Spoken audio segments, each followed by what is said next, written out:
Hi, so it's 2 o'clock and it's the beginning of our really exciting virtual open house.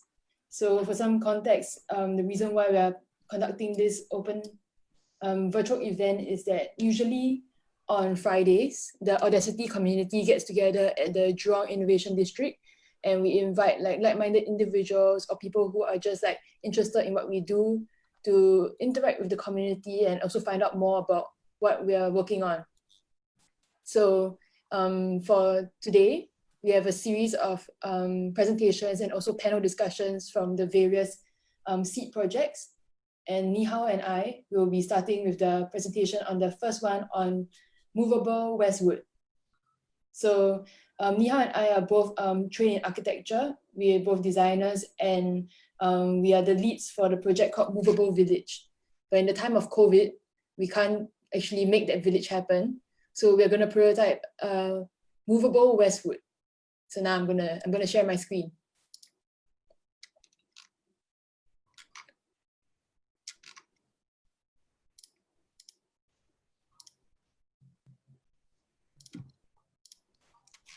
So movable Westwood is a derivative of movable village. And the intention of movable Westwood is to create our first ever prototype that we will eventually move to that movable village plot at Jurong Innovation District. So for you guys who are not really sure what Westwood is a neighborhood in which we live in, me, Nihao, Shane, and Jeremy, as like sort of like a hacker house. Yeah, and this is where we live, work, and play. So we are not breaking any social distancing rules. We are all like legal like tenants of this house, and we are very privileged to have a front porch that has a great like garden patch that Jay has been doing her farming on, and we also have like a where we would usually park a car, but since we do not have a car, we will hope to make our first movable prototype in Westwood. Therefore, movable Westwood. Yeah. So we're going to create this prototype and engage the Audacity community to build and co-design this. And we'll, at the same time as the facilitators of this exercise, observe how other people hack and DIY. So maybe if somebody, like if Jaden was to be one of the participants in this design, she might have certain ideas on how to do it. But maybe if like Colin had an idea, then he could also do it, and we would be observing how they carry out this DIY exercise. So the few parameters of the design is that the unit must be deployable, deconstructable, reassemblable, movable, and in the way that it engages with its inhabitant, it must also prioritize autonomy, and it should evolve with time, as in the way that it is designed as a prototype.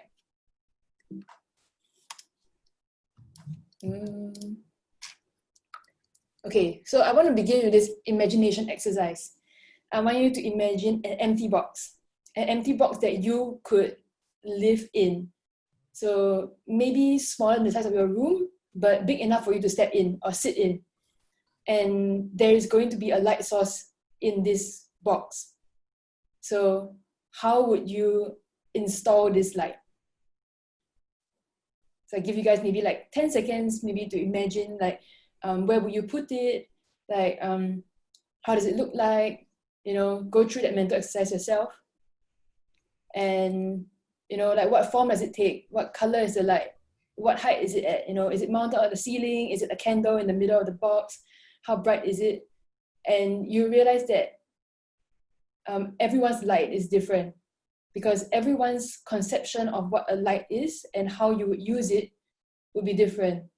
So to the design principles of the movable Westwood, what we are trying to achieve is to, step one, begin with the minimum viable product.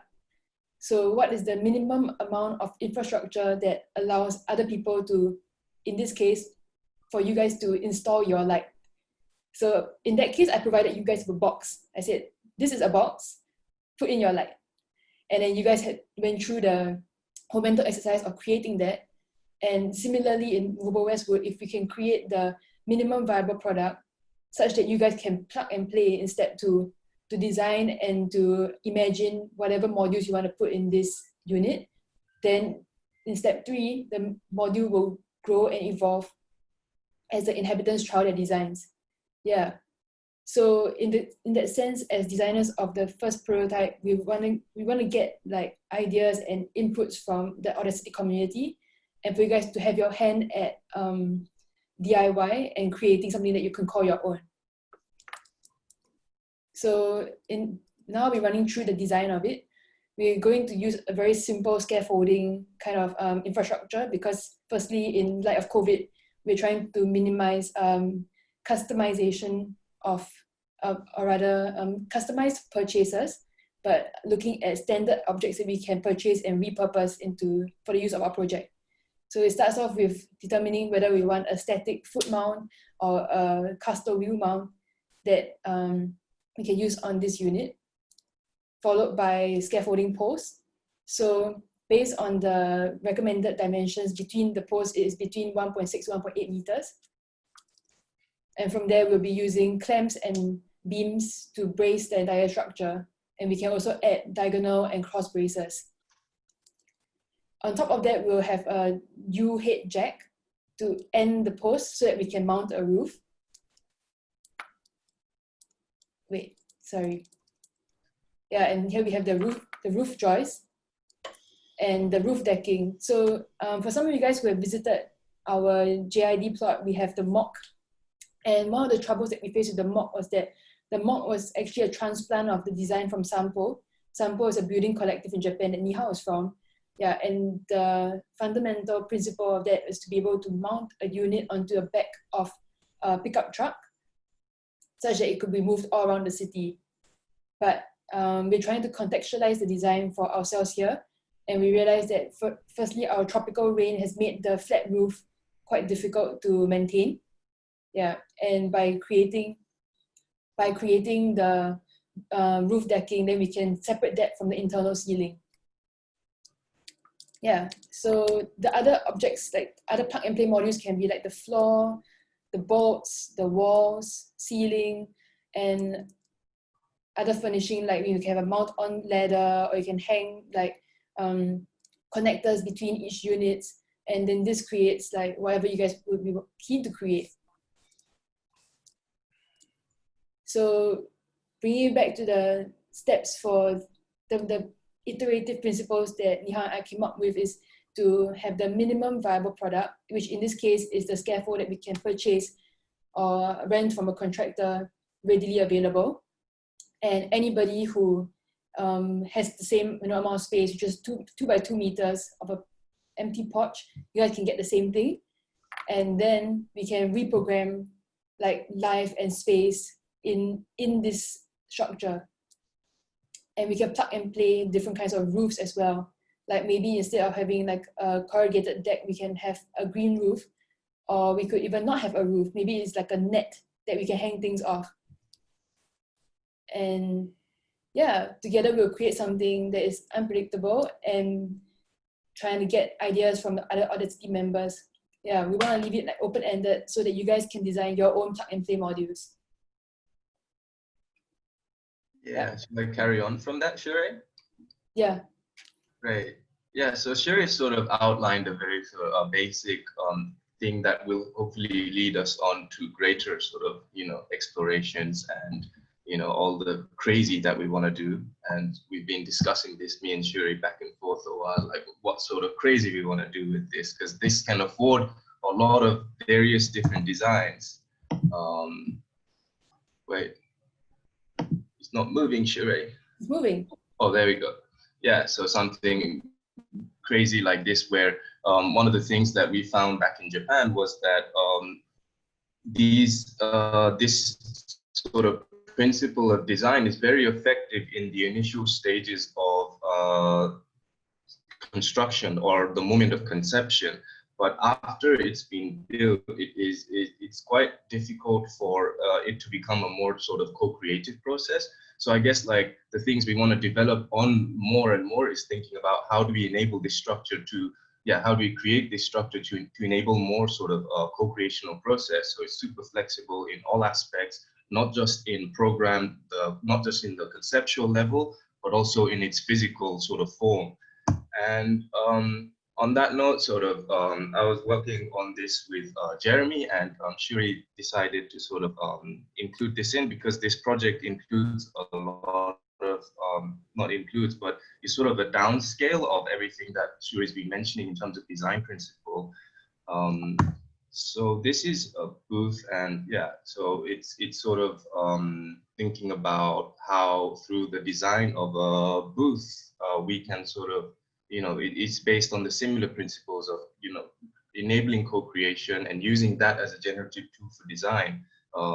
So we have, in essence, a very sort of minimal thing. And one of the problems I had in the beginning of this was that, it's like there's so many sort of different things that I want to do at the moment with different projects like TransTech, looking at well-being, how to create like a very highly productive space. But there's also the side of me with like microfactory, looking at like how do we create a model that we can, democratize this sort of way of making. And yeah, there was like all these different sort of programs that I could have sort of designed it through. But in essence, we sort of go back to the beginning of, with sort of place to rest. And that is the simple sort of chair. And within this chair, you can sort of add and, oh shit.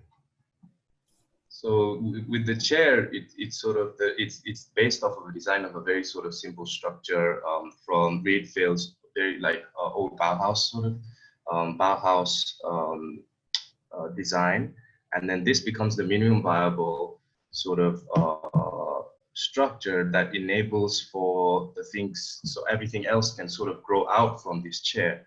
So the sort of project's based on this premise that we're all sort of designers, in the sense that all of us deliberately design our lives, our rooms and the way we do things.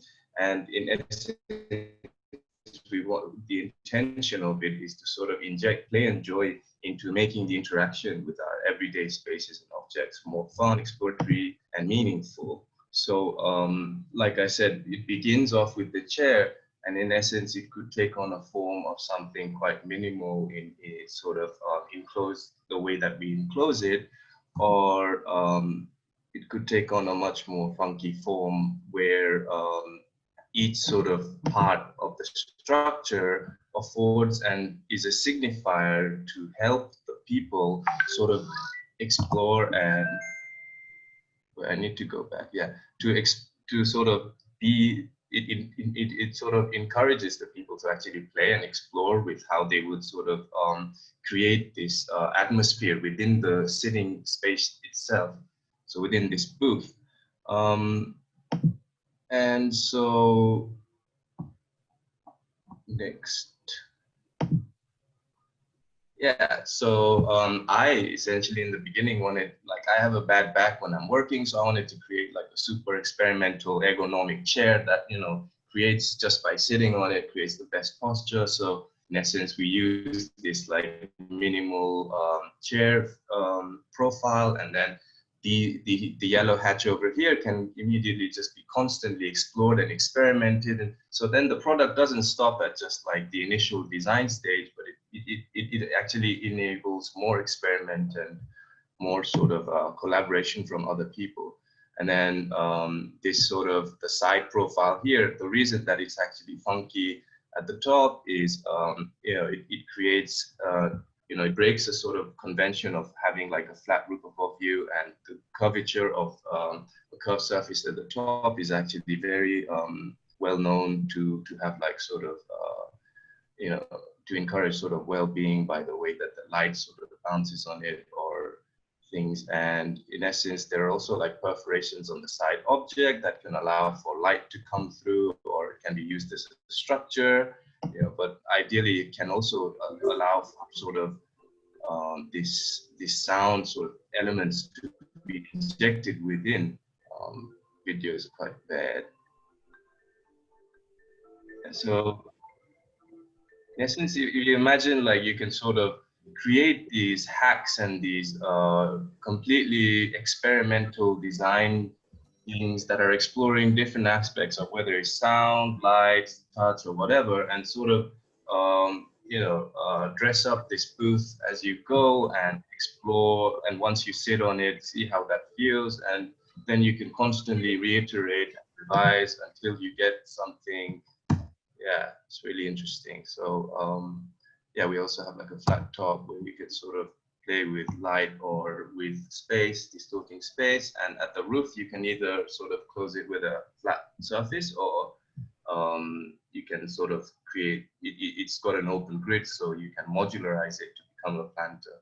So I guess like this project really came about as a solution for me when in the beginning I was really struggling to figure out the program, and then it became more about not sort of creating a product that is the end sort of goal of the product itself, but more in essence becomes an enabler for further sort of experiments and further things without losing anything. So there is like the evolution aspect of it that grows with time, and then there's the physical part which can in itself, be minimal and create character within the space.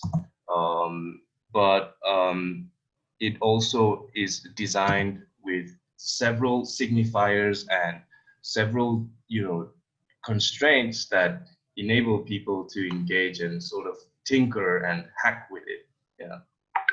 Cool.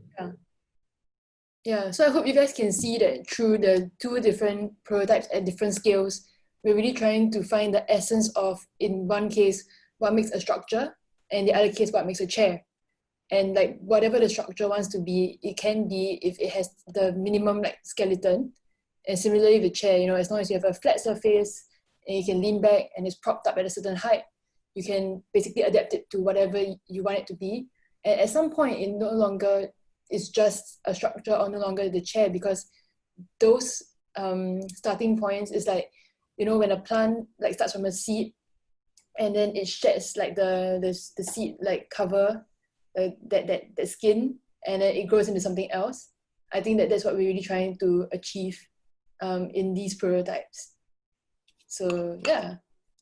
Yeah, I mean, another thing is also for it to sort of really, enable that co-creational process and be part of like that that iterative design process. Because like if this sort of, if you imagine the minimal structure of this chair is something that's open source, and then that open source is available for download, people download it, send it off to their micro factories, their own little ecosystems to make and deliver, remotely distribute that to their homes. And then they're sort of just hacking, playing and hashtagging it, putting it in the media, and all of these different sort of experiments that people are sort of doing on an everyday really informs the actual development of the real product that would happen thereafter, which is in the form of these constantly evolving like plugins that are like super sort of artistic or very, very sort of innovative in their experiential or in their functional sort of aspects. So in essence, it's about designing just a housing that enables this sort of constant, Yeah. Okay. I think that's it for our presentation, and I would really like to know like what you guys think about it. Yeah, do we have any questions or any thoughts?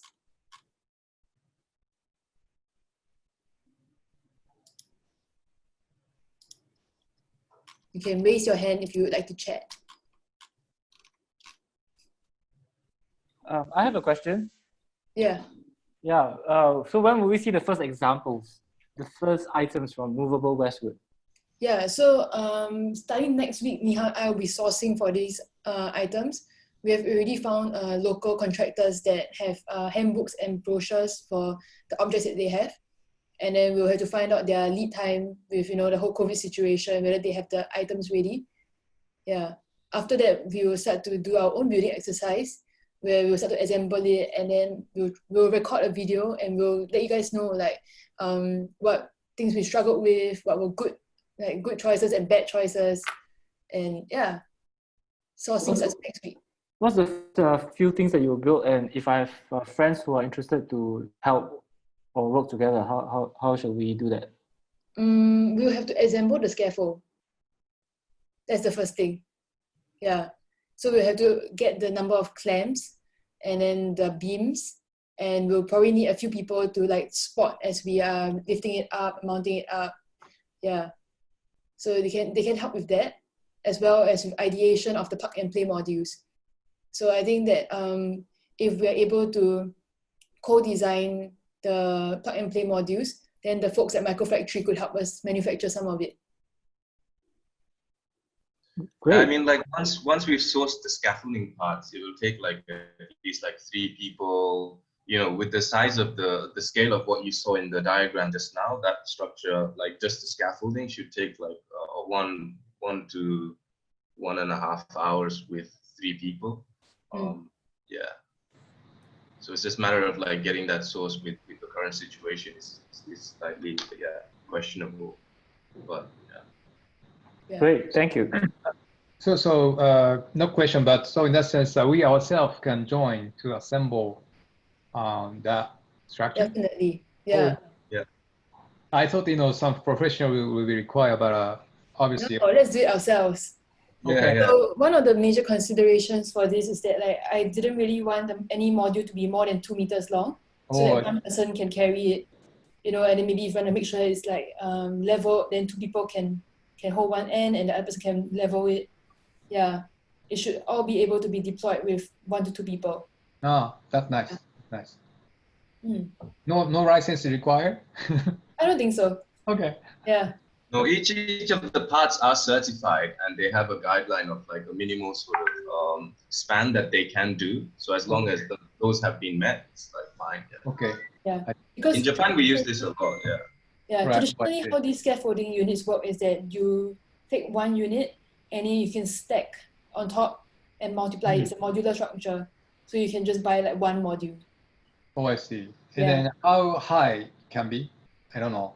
Right now we're keeping it to 2 meters, but I think that actually it should be up to 1.6. So I'm hoping with the U-jack that it can go a little bit taller so that we have enough headspace for someone inside. I see. Is it possible 2 stories or 3 stories and at the end? Yes, in theory it should be possible. Yeah, no, it is. Yeah. Because if you look at like normal scaffolding structures, these are going up like, skyscrapers, right? Yeah, right. So it's just a matter of like which parts that we specify to, as part of this, I think it's all about getting the right joint when the 2 posts meet, and then also having diagonal braces between each module. Yeah. And it's really cool that because they use it for, like you said, assembling skyscrapers, right? So they actually have staircases outside in the scaffolding. So there are a lot of modules that have already been designed for the scaffold. And we can repurpose that and hack it and change it to whatever we want. I see. Thank you. Okay, thank you.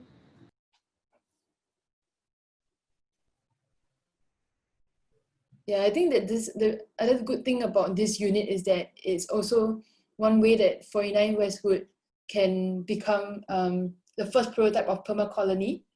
So permacolony is another project that we are just ideating on becoming 100% sustainable by 2025. So we grow and forage and create everything that we need within our own community. And seeing that in Westwood, we have a small garden plot that is extremely productive, really fruitful. We've been harvesting spinach. We have a pumpkin plant that is taking over the plot.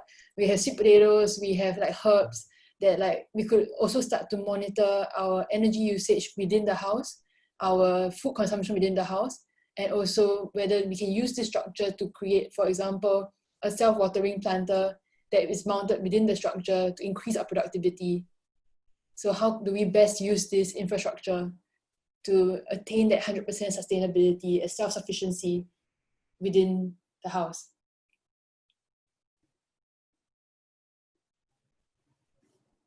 Shui and Ni Hao, hello. Hello. Can I ask for you guys, what are the more exciting ideas that you thought about making for your own little structure? Yeah, the craziest thing or like something that you want to build for yourself. So the craziest thing for me is actually I don't want the structure to have any fixed program, but I would love for it to become a light box, in a sense that if we can mount different lasers and we can mount different projectors onto the frame and project it all around the neighborhood, it will be like a giant disco ball. And then we can wheel it out. Yeah, and then that in itself, like the other thing I love about the movable village is that it's not just concerned about resources, but also how people engage with space. So imagine like if this is one box that is full of light, like the exercise I gave you guys, right? What does that light look like? I think it could be totally wacky, and people would start to interact with it, and they might want to change like how they perceive the light. Like, oh, this one is too high. Why we have two lasers going this way? Why we, change it up to like a rainbow of colors. Everyone can express their individuality through the light box. Yeah. I can imagine doing that in the neighborhood of Westwood, and one way or the other becoming very, very popular, or at least being very well known in the neighborhood. Yeah. Hi, Sheree. I have a question. Yes. Would you think about making it sort of waterproof or an amphibious kind of structure, because of all the climate change and rising sea levels, there's a chance that water might get into our lives. So I was just wondering if you had considered that. Oh yeah, we haven't thought about it explicitly, but I can see it being possible. Like we have the duck tours, right? Those amphibious like vehicles that have like water bladders underneath, and then they have wheels that can rotate. So I'm imagining if we had water bladders underneath the structure, it's just a matter of mounting it on, and then maybe putting a small motor on the wheels so that we can bring it to the shore, maybe to the lake at Jurong Eco Garden. Yeah, and I think we could try that. We could go water camping. Yeah. And in fact, maybe if we're thinking about water, then, so earlier in the slides, I used step 1, 2, and 3, and I drew an arrow from 3 back to 1, because at any time we should also investigate what is the usage and how good is this minimum viable product. So if let's say we're going on water and the steel is heavy, then maybe we'll be making the structure out of bamboo. Maybe it'll be something else. Yeah. So I love the inputs that you all have. I think we should try to make it happen. And Alvin, I see your comment. We'll grow some limbas. No, we don't need to grow limbas. So shout out to Alvin. Alvin is a friend of mine. He has a startup called Limbas, and it is is a product that has all the nutritional needs that you will need in a day, and you can consume it for better health and also to save time. And I think that instead of growing limbas, we could incorporate limbas as a way to supplement our diet if we can see that the product of limbas is created from local means. Yeah. That could definitely add to our I mean, Singapore itself has a 30 by 30 goal, and yeah, we could hit 100 by 25 if we are able to incorporate this kind of like food tech and biotech. All right, now it's 2:28. If anyone has any last questions, you can shoot. If not, I'll be handing it over to the Flourishing Project. Well, one more. Okay. Any consideration of the dengue fever protection? Because I have seen a lot of rising up numbers these days. So over there is kind of a lot of nature, but we will see mosquitoes. I'm not too sure yet, but I remember that we were in the talks with, I think it was somebody that was developing a mosquito repellent paint. Yeah. Oh, and maybe there is a way to, like right now, I know we can use infrared and also ultrasound to repel mosquitoes. Maybe we will have a new idea of how we can do that. I'm not too sure yet, but we should definitely think about that. Yeah, okay. Got it. Thank you. Yeah, because another funny thing about being in Jurong is that we have a lot of wildlife and we don't want to harm them, right? We don't want to, spray pesticide and spray repellent and scare off the insects. But how do we coexist with them as well to preserve the biodiversity?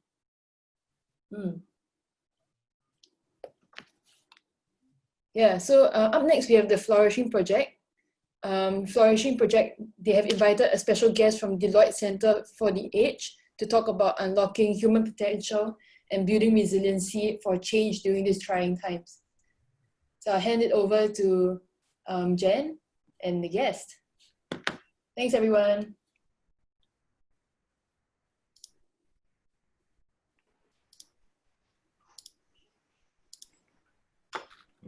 Hello, thanks, Sheree. Shane, are you here? Delisha, are you here? Hey, Yeah. hey Jen, how are you? Hello, how are you? Right. Good. Okay, Shane. I'll go. Okay. Okay, Shane, on to you. Okay. Thanks, Nihal and Sheree, for that nice talk. And I actually think one of the fun things in overlap with Delisha that we've got here is Delisha bought a bus some years back and converted it into a community project, transforming the bus into a little movable house. So if you see this picture here that we've got on the screen, we've got a little homage to the bus right above Delisha's head there. Oh, that's what it is. So Delisha is, as was stated, from the Deloitte Center for the Edge, and he's been working there for, I think, since the inception of that entity for about 11 years now. And he was based in San Francisco. He's just moved to Singapore, but he's kind of like known as this. He's not wearing it now, but he's kind of this Mohawk startup whisperer. I guess the COVID is kind of let the hair grow out a bit. Exactly. So I've gotten to know Delisha for maybe the past 6 months. We've been working on a project together, and so maybe we'll be able to share some of that project after the presentation today.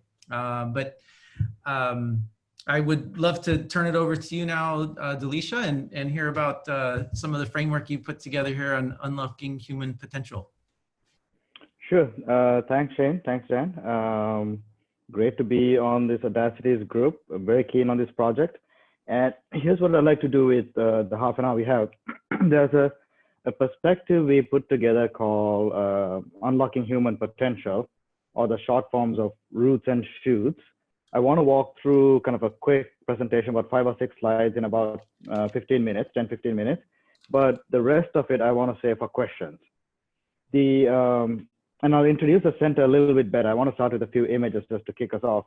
But the main thing here is most of the work we do is for corporations, like corporations and how to deal with change and transformation.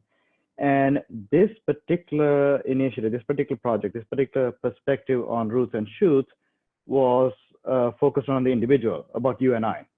Like if the world is changing as fast as we say it is, how does it impact us?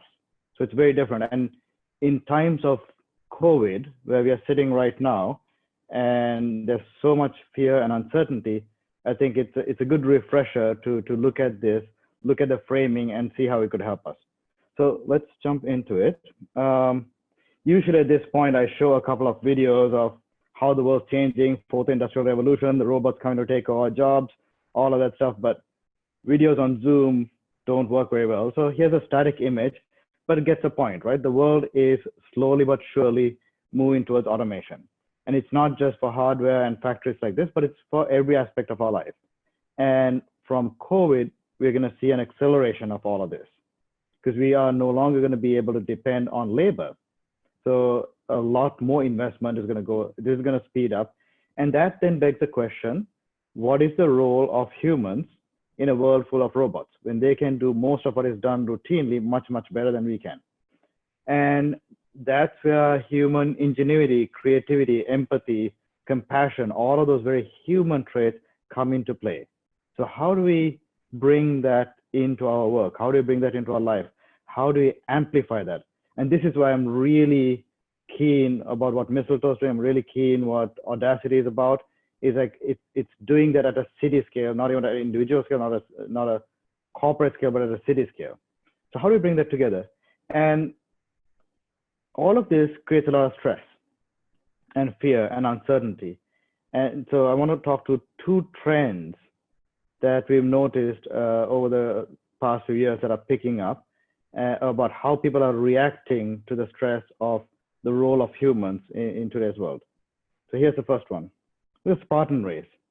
I'm not seeing many people on video, but I bet you if I asked you to raise your hands, half the people in this group probably have done something like a Tough Mudder, a Spartan Race, or something like this. So one way people are reacting to this increased stress and uncertainty is to do more and more and more. You get the 4-hour week, you get the, it's gone from 40 under 40 to 30 under 30 to 20 under 20. Like it's do more, and faster. There's so much to do. It's like you're living in a world of FOMO, right? So there's that sort of speeding up. At the same time, you see all this trends on speeding up, you also see this slowing down. And this is an image from the Wisdom 2.0 conference, and that's Camp Grounded. It's got the digital detox, and people are back to painting, meditation. I mean, never before has yoga been asked to do so much for so many, right? It's like trying to like release all the stress that we have, but that's like slowing down to stop. And these two things are happening in parallel, but in our minds, they shouldn't be as separate. They're not two separate trends. We need both of this, right? So to put this all together, let's put it in the context of the world we're in. This is the world we're in. We're in a world, we're in what we would term a whitewater world. And if you think of our parents and our grandparents, in our grandparents' time, the world was pretty stable. It's like being in a giant steamship. You kind of know your direction, you point where you want to go, and you just head there. Your whole career is one thing. If you think of our parents, it's more like sailing. You generally know where you want to get to, and with some skillful like tacking back and forth, you get to where you want to go. Your career will have multiple stops along the way, and you'll move around a little bit. If you think of us and our kids, it's a whitewater world. It's changing all the time. It's constant change, constant disruption. And there's only so much you can do to kind of, you can't pick a career. Your college degree isn't going to last you that long. So the goal here, what you have to do is to figure out how to unlearn old practices and relearn new practices. Like just because you got through one part of the whitewater level doesn't mean you're going to get to the next level. So you got to keep unlearning and learning. And that's the world we're living in now. And this is one of our favorite quotes that we found, that the illiterate of the 21st century will not be the man who cannot read or write, but the man who has not learned how to learn. So this is all about unlearning and learning. So let me pause here. So that was a context for what we did, right? We are seeing these trains are slowing down, speeding up. We're seeing all the fear and uncertainty. We recognize that the world is fundamentally different from what it was a century ago, or even 20, 30 years ago. And that brings us to the center for the edge. So the Center for the Edge, as Sean said, was established about 11 years ago in San Francisco. And we're a very small entity out of Deloitte. And our goal is to look around the corner. Now, if you ask my colleagues, my consulting colleagues, what drives their behavior, they will tell you it's whatever keeps their clients up at night. Now, what drives our behavior is slightly different. It's what should be keeping your clients up at night and how we bring that to the table. So our mandate is to look around the corner, to look ahead, to understand how things are shifting, and then to bring that and say, given that those shifts, what would you do today? Now, we don't track technology as such. We pay attention to technology. We work with colleagues at Singularity and other entities to kind of understand it better, but we're not tracking technology. What we are doing is understanding the big, broad shifts, the systemic shifts, and the business model shifts that kind of are based on technology shifts. And we say, given that, what would you do? So in this context, we're seeing the fear, we're seeing the uncertainty, we are seeing these trends of FOMO and JOMO, trying to do as much as you can, the fear of missing out, and then stepping away from everything. We said, well, given that the world is changing so fast, how would this apply to us as individuals? Like, what do we do as all of us? So here's another analogy to bring us to kind of the unlocking human potential and the roots and shoots idea, a tree. A tree is a good analogy for this because it has both roots and shoots, and it needs both of those. It needs the roots to ground itself, to anchor itself, to get stability, and to get nutrients and water. Without roots, a tree can't grow. But it also needs shoots, right? It needs shoots to grow. That's where it gets sunlight, photosynthesis. It needs all of that in order to grow. Without shoots, it won't grow. If you take any of these two things out, it won't grow. And that's the analogy to kind of the speeding up and slowing down. If you just do one of those things, it's not enough. These two are cyclical, they are connected, and it's by doing both of these that you grow. So it's the individual elasticity that is required to survive in a whitewater world comes from developing both roots and shoots. You can't do just one or the other. So we've written a big report about this. It's got lots of details, and I'm not going to run through that, but I figured I should at least give you a summary what's included in these roots and shoots, so give a little bit more flavor. And in the Q&A, we can get into more of this if you want to, but broadly, there are 3 meta practices around roots and 3 meta practices around shoots. On the roots, this is the grounding, the anchoring, exploring your core values. What do you truly care about? Who are you, like, deep inside? What is it that matters to you most, right? And that requires kind of introspection. So this could be anything from journaling to working with a therapist to working with a life coach, anything that gets you deep into understanding more about what you really care about, what you stand for.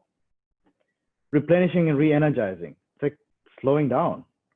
This is where the yoga, the meditation, all those things come in, where it's stepping away from the constant busyness to actually slow down, to say no. So saying no is a good practice around slowing down.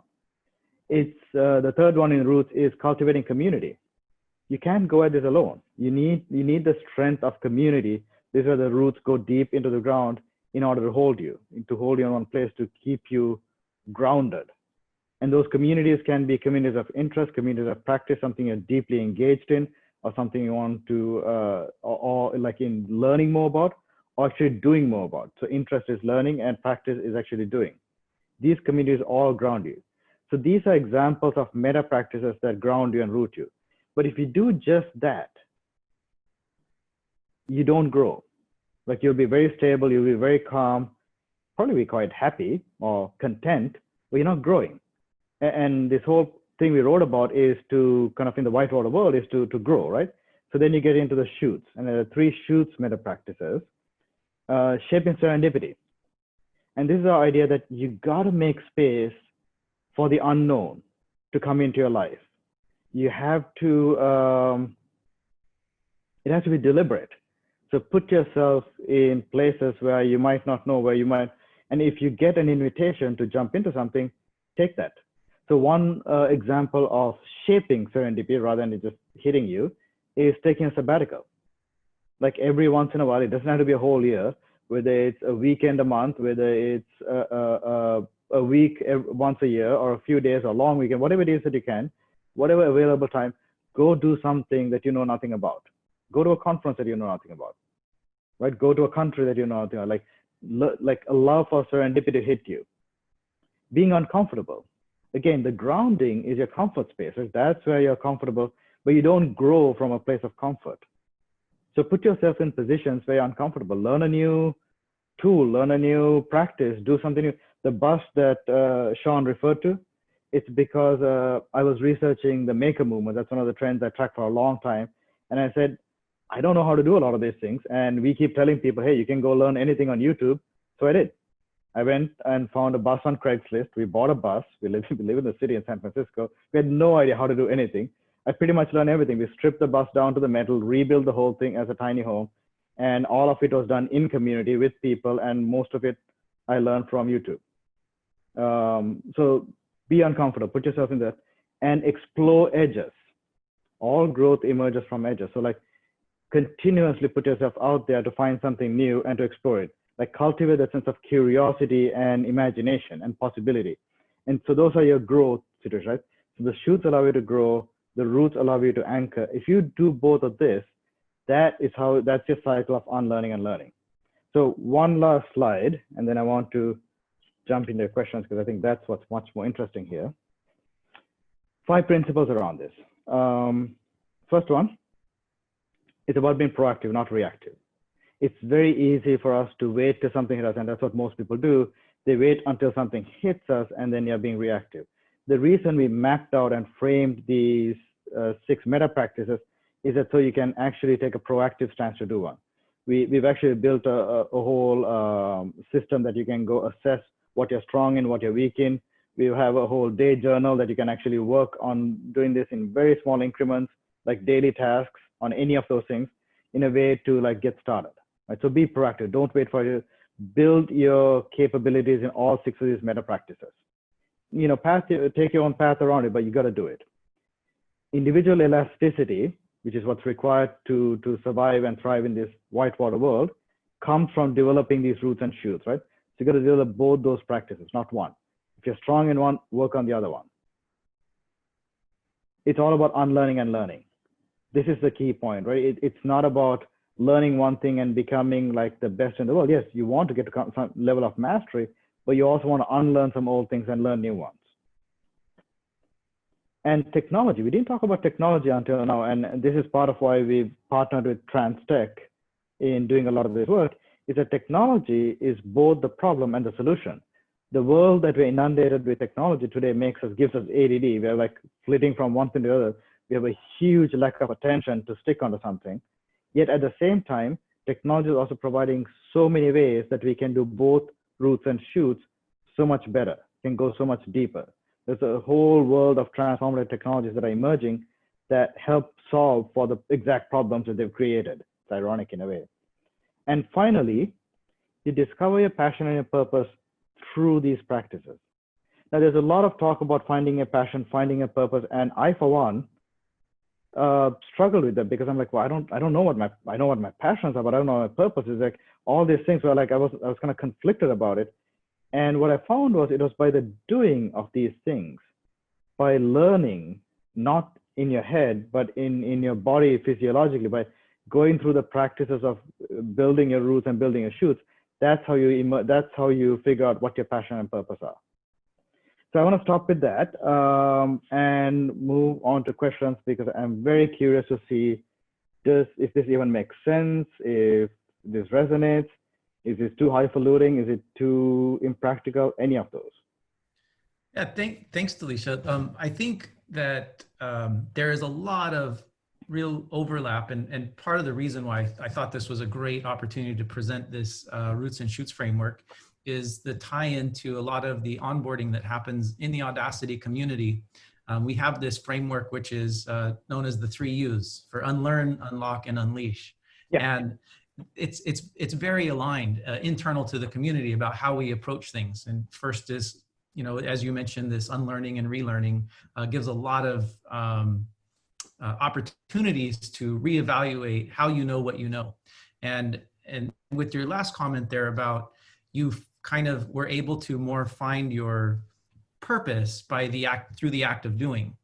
And I think that this is about having more of an experiential reality. So by doing things, you come to learn and understand more.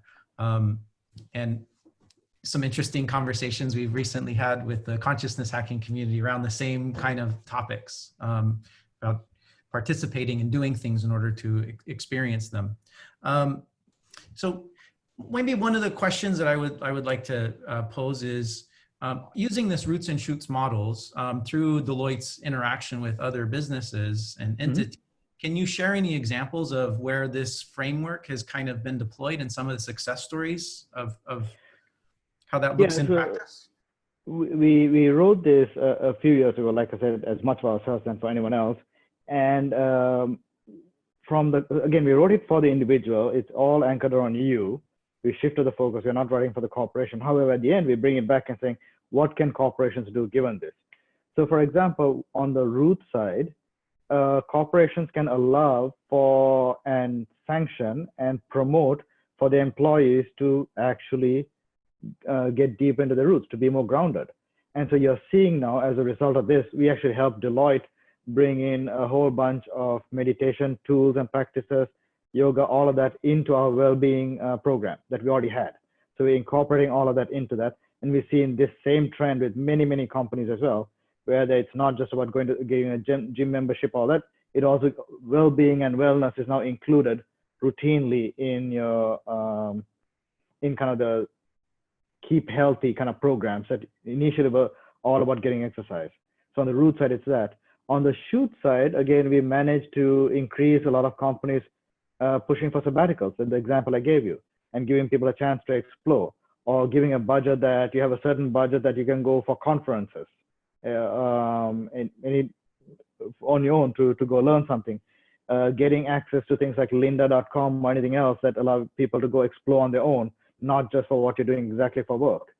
So in both these cases, we're encouraging corporations and we're giving them a framing that they can attach to get the justification to expand these programs.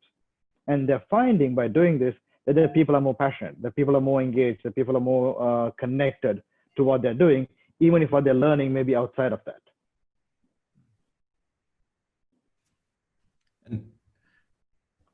And so what do you think is sort of the next stage of this roots and fruit, the roots and shoots framework? Like how can this become a model that has a greater impact, where we're actually making changes globally?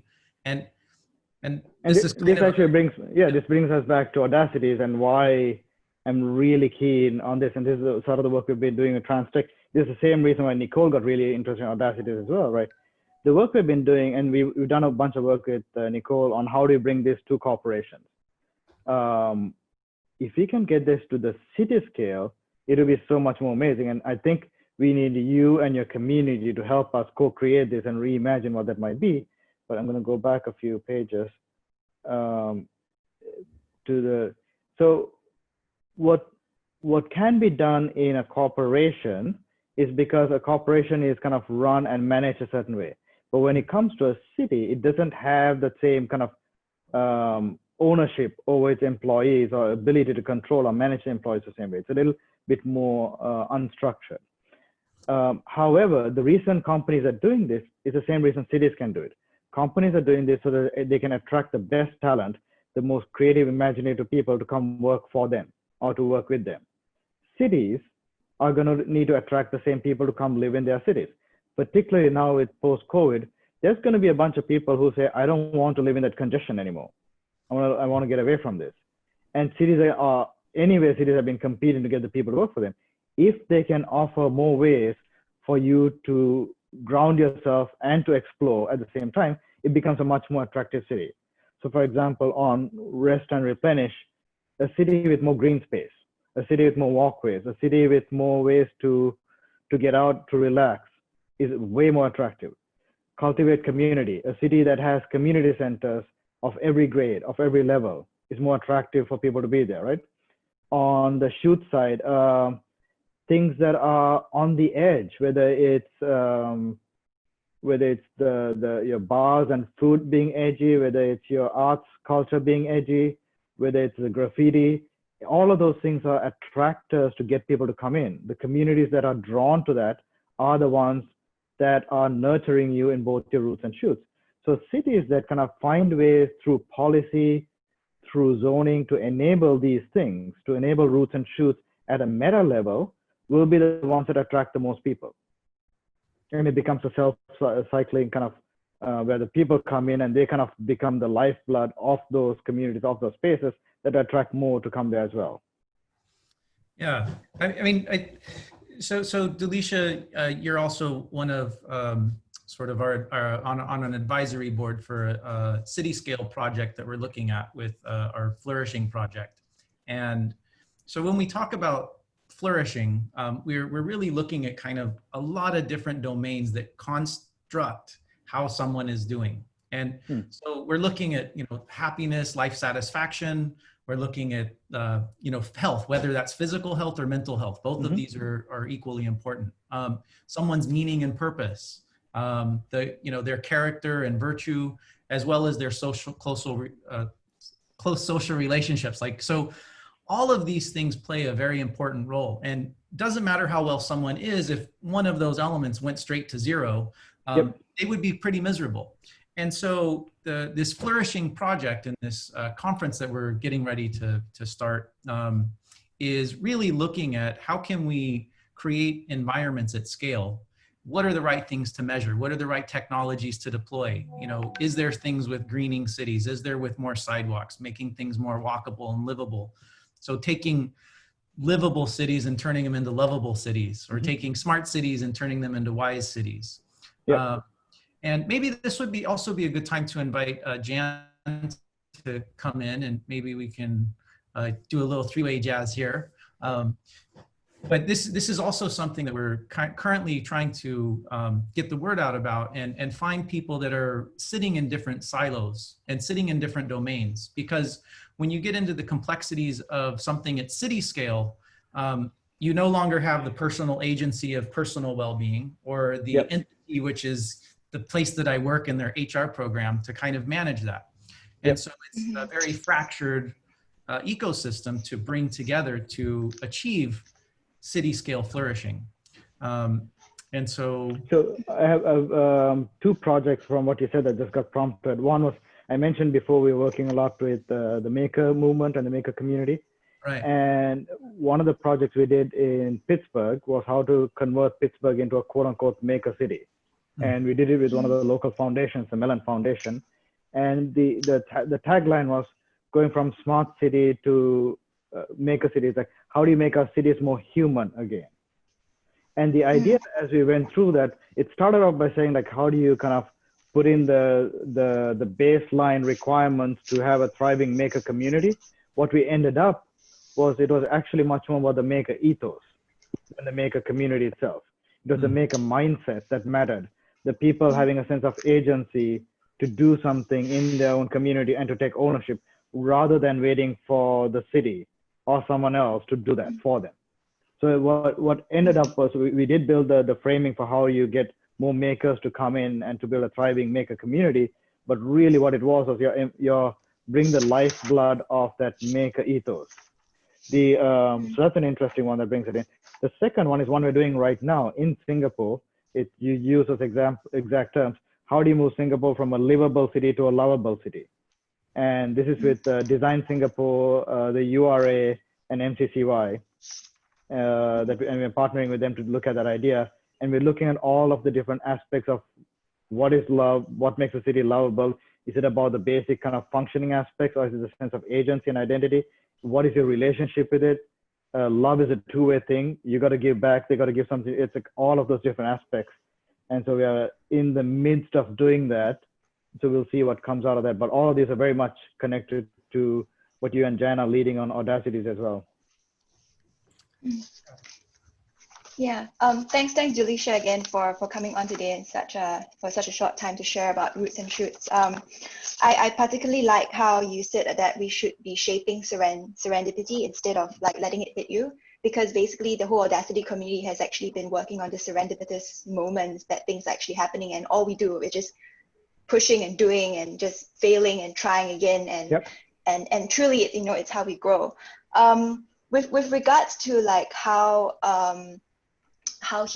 developing human potential is important in transforming cities from livable to lovable and smart to wise. I came across this very interesting podcast yesterday between a group of people that talked about how we must rethink city density, and what they touched on was something that has revealed recently because of COVID, right? Which is the marginalized societies, around the periphery of the city. So one of the things that like we should truly consider when we talk about transforming cities is to also think about not think about whether city density is good or bad, but what kind of city density would be beneficial for the well-being of people. So in the sense that I hope, like, with this Roots and Shoots model, or with the movement that, Audacities is moving towards, we do not forget about the people who generally do not hang out with us and generally do not get access to the kind of education, knowledge, and information that we are trying to advocate here, in Audacity and with Deloitte and all of that stuff. Yeah. Agreed. So it is kind of unfortunate that our cities are becoming more and more bifurcated into regions that the reason people came to cities was because of the density, because you saw all those things. And kids who grow up in a city have a very different sensibility about everyone else than if you grow up more isolated in either the suburbs or in a rural area, because you see much more of people who are not like you, right? It's the differences that kind of help you grow. However, now we've kind of fractalized this into different parts that you don't see that as much anymore. And even if you do see it, it's not your world. So we have to bring back more connections for the different parts of the city and the different people in the city to meet and see each other. And that's not an easy task. That's a gargantuan task.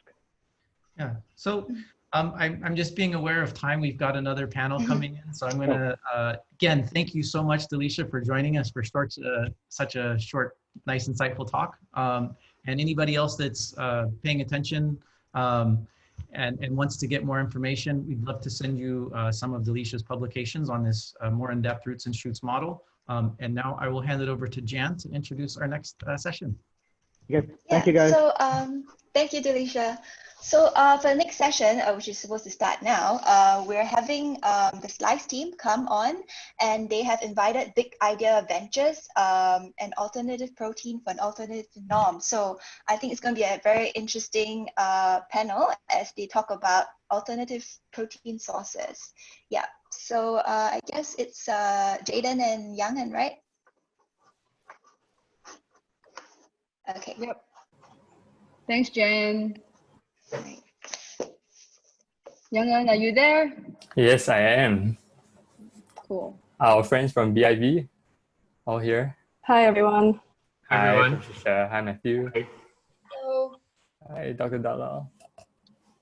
Great. Let me get my screen started first. Maybe we'll just wait for about a minute or two before we get started formally. Yep. Right now we have a really great turnout. I think we have 60 plus people tuning in. Thanks for staying with us and looking forward to our session. Yeah.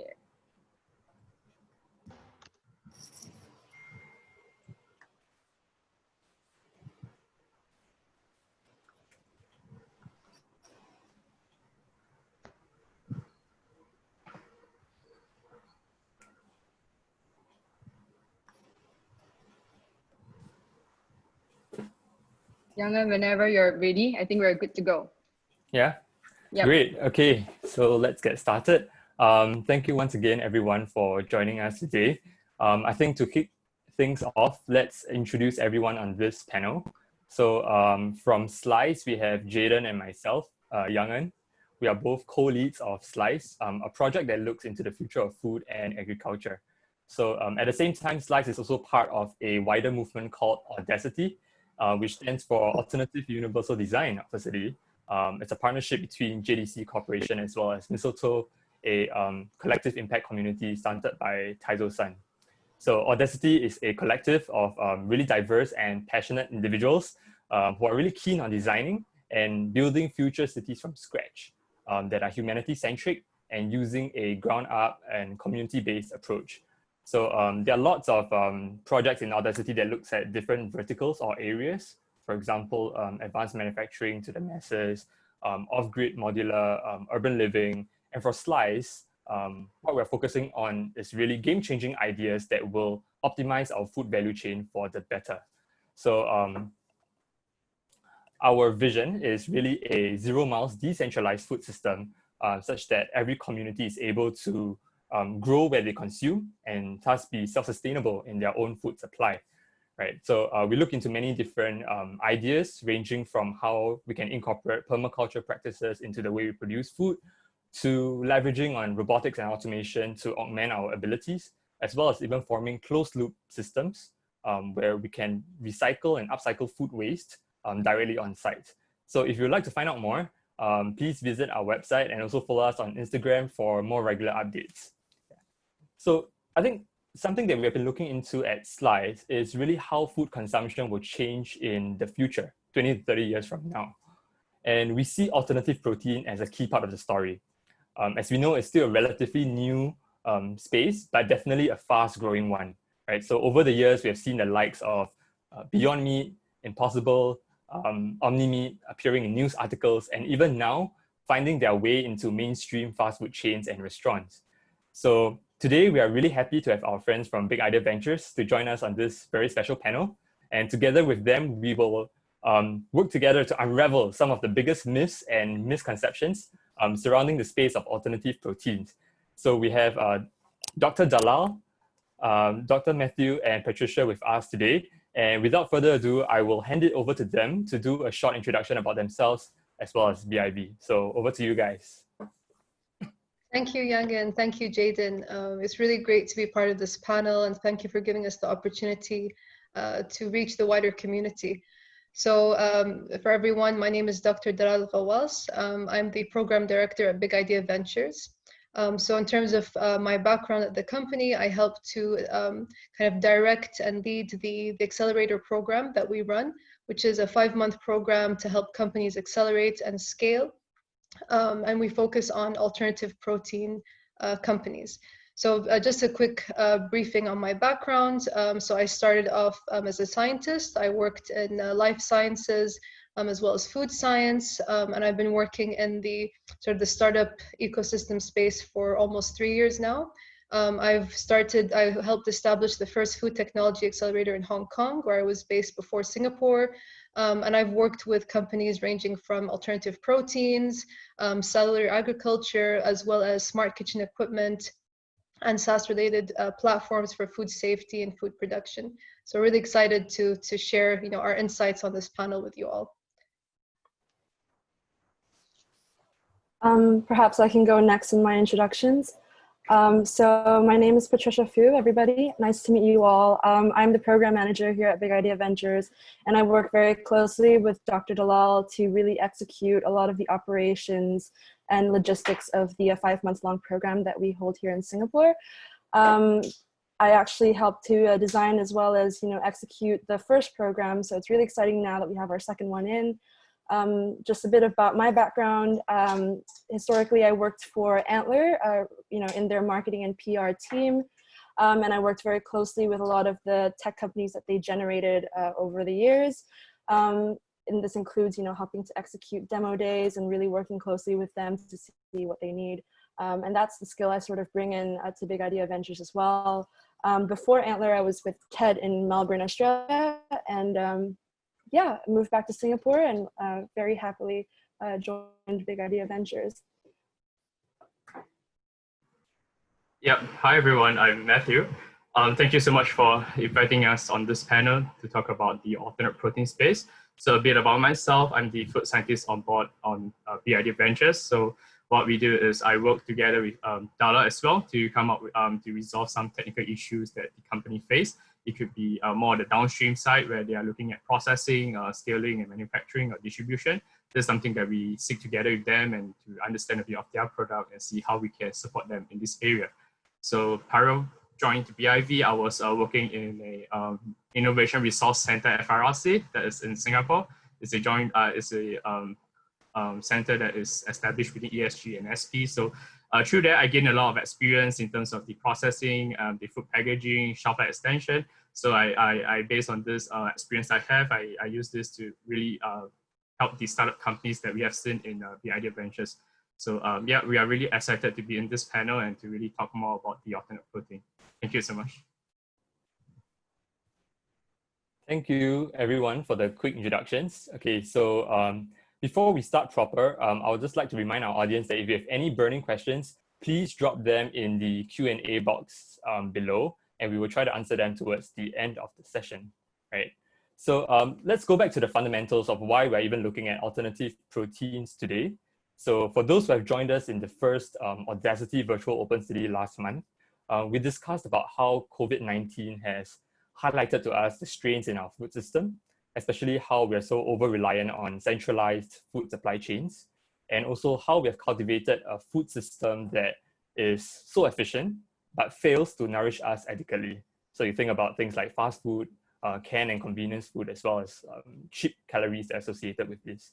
So at the same time, the crisis has also confirmed the need for us to be able to access clean and healthy food sources, right? So with suspicions over how, even the COVID-19 virus could be linked to wild animal meat, I think this has prompted a lot of people to rethink their diets and look towards alternative proteins such as plant-based substitutes to satisfy some of their meat cravings. We've seen from Hong Kong and mainland China alone, the sales of plant-based meats have doubled in the last 2 months. So I'm actually quite curious, right? Looking beyond China to other parts of the world, how has meat consumption changed before and after COVID-19? And also alongside, other mega trends that we see, such as climate change, rising affluence of the middle class, as well as poultry diseases. So maybe Dr. Dalal, you would like to take a stab at this? Yeah, absolutely. I think in terms of the opportunities, this is a really great chance for companies, to highlight the importance of sustainability, highlight the importance of, really improving our, food supply system, in order to sort of ensure that we don't sort of get into the situation again. So of course, all of these kind of zoonotic viruses are a result, of, being exposed to, animal agriculture. And then, based on, other aspects of the animal agriculture ecosystem, such as antibiotic resistance, this could also be like a warning sign for future pandemics. And I think, everyone that is working in the alternative protein space is coming up with, great solutions to make sure that we don't face any kind of these, any sort of, of these pandemic diseases, that are results of the animal agriculture industry. So I just want to highlight a few kind of trends that you're seeing so far, global trends in terms of meat consumption. So, with, the growing affluence of populations, these are all going to rise. So this is a figure which shows sort of the meat consumption rates from the 60s all the way to 2020. So we can see that, definitely poultry, as well as sort of aquaculture, so farmed fish are on the rise. So this really, is going to put a huge strain, on our ecosystems, on the environment, and they're not very sustainable. So, having the alternative protein space come in line to provide solutions to, sort of reduce the environmental sort of impact, as well as, improve our health and well-being, I think there's a great opportunity. And COVID is just a warning sign of what might happen if we continue with these unsustainable animal industry practices. Yeah. So actually, just to be clear for our audience who actually might be quite new to alternative proteins as a substitute to conventional meat sources, what is alternative protein exactly? And how have we seen, the consumption patterns of alternative protein change over the last few years as opposed to conventional meat sources? Yep, so probably I can talk a bit about alternate protein. So alternate protein, we can classify into different areas. You can be based on the plant-based, or you can be a cell-based protein. So if you can see next to the next slide. Yeah, so this slide typically talks about the meat consumption that over the different countries. But yeah, this slide is alternate protein consumption. Yeah, so you can see from this slide, right, the cultured meat is getting increasing trend in terms of looking at cell-based meat. So I would say a very classic example of looking at cell-based meat will be short meat in Singapore. So they harvest the cell from stream, and then they cultivate it and eventually get the products like the siu mai that we have seen, or the shrimp dumplings that we have commonly seen in the market. Because all those dim sum that we have seen is really using prawns and pork to make it and to manufacture it. But short meat has really used a clean approach and a sustainable approach to produce a alternate siu mai that using culture stream cells as well. Another area that we look at is the novel vegan meat replacement. So I would say the classic example for everyone to be able to relate well, it would be Impossible Burger. You have the Beyond Meat. So those are the meat alternative where they use different plant protein like soy protein, pea protein and different processing methods as well to incorporate it to become a meat alternative, like a beef patty that you have seen very regularly in different retails, like Swenson in Singapore is selling all this portion. But there's also another area that look at plant-based product as well. I think the next slide, if you can see. Yeah, so this one is data from US. You have the plant-based milk. So it's something that is also in a increasing trend, the non-dairy alternatives. So milk and salt, instead of using cows to get their milk, what a lot of companies are using different plant-based material like cashew, almond. And I believe in the Asian market, something is very similar, and something that we all grew up drinking is soy milk. This is another area. So they are moving towards soy milk and having cashew, almond And even one of our companies that we have on our cohort, the previous cohort, used pumpkin seed milk to make, using pumpkin seed to extract and to make into a milk. So it's something very different from the conventional almond or cashew milk. So we do have plant-based cheese as well. There's something that is an increasing trend as well, where I believe that in Singapore, there's also companies working, producing very delicious plant-based cheese. So I guess there's a lot of different plant-based products that's out in the market. I would say there's a lot of different changes in terms of the typical Asian vegetarian meat that we have seen in the hawker centers and the restaurants, where it's like a piece of slab of meat, there's like a mock ham, but now it's changing towards another trend where it becomes like a meat patty and tastes very similar to a beef, or very similar to the hamburgers that you are having regularly in McDonald's or even in Moss Burgers. So I say that it's really quite a lot of change in terms of the plant-based food they're looking at, because of the research they have done in terms of identify the right ingredients, the processing methods as well, to create this different texturized meat, and also to look into the nutritional aspects to how to fortify these products to make sure that it gains the nutritional qualities that is required for everyone. Probably Abdallah would like to talk more about this area in the alternate protein spaces as well. Yeah, absolutely. Yeah, so definitely, like Dr. Matthew said, there are global trends, you know, and sort of the more of the statistics, let's say, are showing in the US market or North American markets, but we can definitely see this sort of trickling down into Asia Pacific. So, you know, we do expect, you know, if you can just go back to the previous 2 slides, I think. Yeah, this one, exactly. So we can do predictions based on, you know, let's say the current meat consumption in Asia Pacific. And this is a really great figure because it breaks it down by, you know, different countries. But, you know, I would say for like Singapore, we might have a similar outlook to Malaysia. So this is a great chance, you know, for us to support, you know, innovative companies that are producing, you know, I guess like meat analogs, and, you know, focusing on different types that are suitable and strategic for specific countries will be very interesting going forward. So as you can see in Asia Pacific, definitely sort of chicken and pork are some of the largest kind of, you know, meats that are consumed. Whereas in the US, you know, it would be kind of a bit more balanced where there's more sort of beef consumption.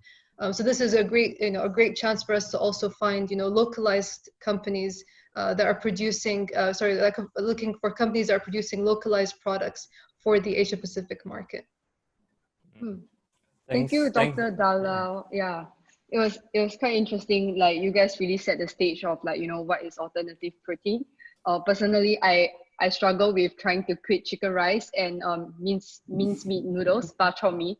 So that is like my ultimate downfall. But other than that, I'm doing well. So besides getting you guys to share about a bit more alternative protein, we would like to hear from the audience as well. Like, what do you guys think about alternative protein, and what kind of diet habits do you have? So the first 2 questions we'll be launching onto the poll will be: 1, what type of diets do you currently follow? And then, have you ever tried an alternative protein product before? For example, the Impossible Burger. Yeah, so you take your time to vote at the moment, and looking forward to the response.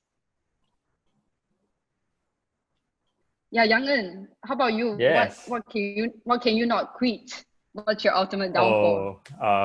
Ultimate nemesis is actually fried chicken. I love fried chicken. I mean, Korean fried chicken, American style fried chicken. I mean, like that I haven't quite found a replacement for that. So if anyone knows a good replacement for good mock chicken meat, please feel free to let us know. Let me know, especially. But I gotta say that when I first tasted Impossible, I was really amazed. The version 2 really tasted a lot like real beef. And I think even for meat lovers, they will really enjoy such a novel product. So I'm actually quite excited to see like what our audience thinks as well. Shall we see the results? Yeah, shall we? It's very exciting. Yeah. Okay. There we go. Yeah. Ta-da, the results. Yeah, most of us, I think, are omnivores, and then followed by flexitarian, which is a really great sign. Like, more people are, you know, taking more conscious approach to choosing the food they eat. And then most people have tried plant-based alternative protein products before, and 10 people haven't. So once circuit breaker is over, we invite you to Slice Cafe for tasting. Yeah. Okay, so there are two types. There are different types of consumers when it comes to consuming food. You know, it depends on what you prioritize as importance when you choose what you want to eat. So we would like to find out what types of consumer you are as well. So in the next question, we will be asking you, what is the most important factor for you to consider consuming alternative protein? Do you think do you value taste? Do you value nutrition? Do you value cost, or do you value impact on environment? All right, so take some time to input your answer. Jaden, I'm quite curious, what do you choose? For me, I think it might be impact on environment.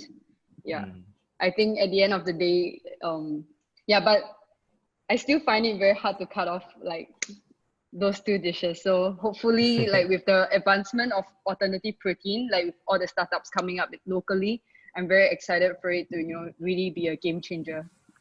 Yep. So we've got majority of the audience who has voted. So let's see. Right, let's see the results.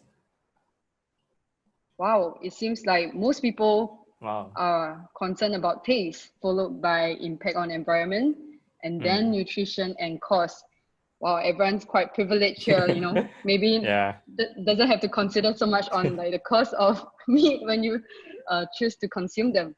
Yeah, so taste is important, especially in the Singapore's context. You know, we claim to be a food haven, right? People are willing to pay for food that tastes good and is familiar to them. So most of us have tried plant-based meat before. What do you guys think about the taste of alternative protein meat? Do you think it is better than conventional meat, or do you think that, you know, conventional meat is still better? So tell us what you think about it right now.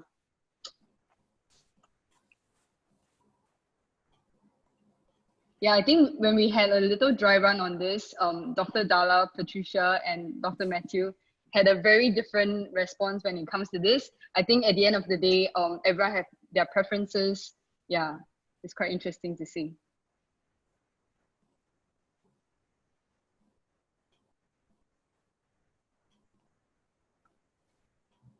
Yeah. We have quite an interesting chat going on as well. Texture is very important. Maybe it will be interesting to get some of our friends who have converted to a vegetarian or vegan diet to share with us later what are their experiences finding, you know, alternative in Singapore. Yeah.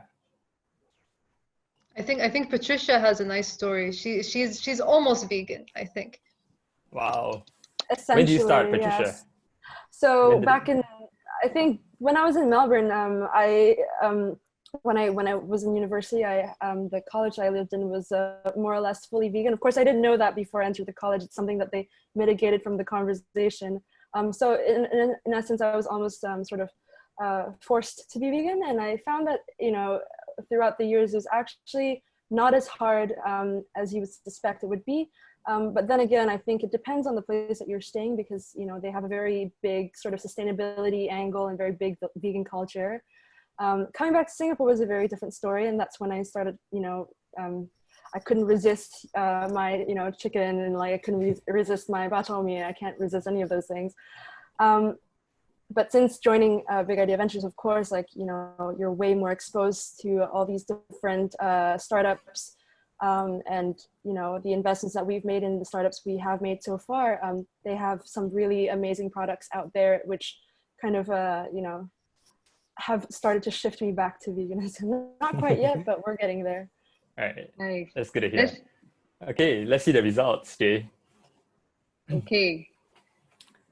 Are you guys surprised? Are you guys surprised by this?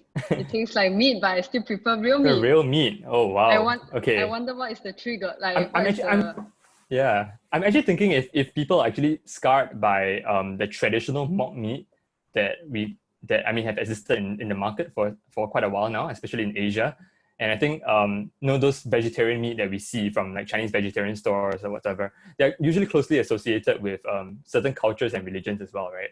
And I think it was once seen as an option that catered mainly only to vegetarians. But it seems like this new wave of plant protein is targeted at a much wider range of consumers, especially even meat eaters, right? So I want to pose this question to our panelists over here. So how is this new wave of plant-based meat so different from the typical mock meat in terms of taste as well as texture? Yeah. Maybe Dr. Dalla, would you like to? I think this is actually a very good question for Dr. Matthew. I think you sure. should hear it. Yeah, I guess the different in terms of plant-based meat from typical mock meat. Yeah, I would say that last time when I used to work in FRLC, we always have this vegetarian store that we always go and eat their vegetarian or mock meat. So I would say the texture is like it's literally like a slab of a chewy block of meat that you eat it, and it's very I mean, sometimes if you fry anything, you deep fried it will taste absolutely nice. So that one we don't have any comment. But those that is like they braised it or they put in cook together with sauce. Typically, I would say it still tastes like a block of starch that is not really tasty at all. So texture really comes in handily. But right now, we look at the new trends of Impossible Burger and Beyond Meat, where they come up with a different processing technique that comes out to produce a fibrous texture that is really like a mincemeat. So I think this definitely shifts the perception of vegetarian meat in terms of plant-based meat as well. So I would say for me, my case is definitely if I would look at Impossible Burger and all those the new trend of the new plant-based protein meat, I think it's definitely tastes really good. Whereas I think that the typical Asian market that we have, the mock meats, the mock ham that we do, I would say that definitely there's still room of improvement, that we can change the texture and also to improve the overall flavor as well, because it do have the very beany taste that is not very desirable. That's why I guess right now the companies that's working on using plant-based meat, they also address the issue to remove the beany aftertaste, or using pea proteins to remove the pea taste, or the very chalky taste that is not very desirable. So I guess they've done a lot of different R&D work to ensure that all this are being removed, and then the consumer get to taste the real meat, the meaty flavor, and as well for Impossible and Beyond, they give you even the change in color, where it's the redness of the beef that you have in terms of the meat patty. So I would say there's a lot of huge change, and I believe this change will be even greater over the years, where they do a lot of innovation studies and also to produce new product. Yep. So yeah, this is what I feel in terms of the change in the plant-based meat.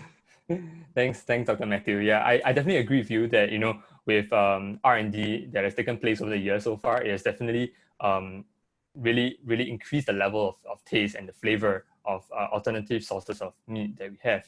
Right, so something that's closely related to taste is actually nutrition, right? So it tastes good, it's super yummy, but is it good for us? So maybe this is a nice segue into our next factor that we're going to look at, which is nutrition, right? So over to you, Jaden. Yeah, I think it has been one of the most controversial topic when it comes to alternative protein. When I first got in touch with the term, I went online, and it seems like there are two camps of people, Camp number one, they will choose to eat plant-based meat because they think that it's more nutritious.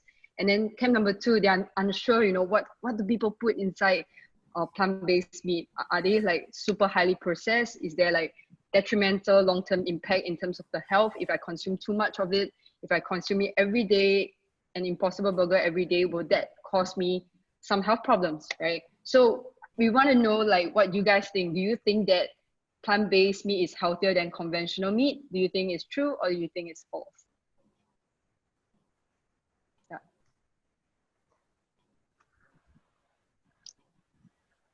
I think even for this one, I think within ourselves, we are quite divided on this.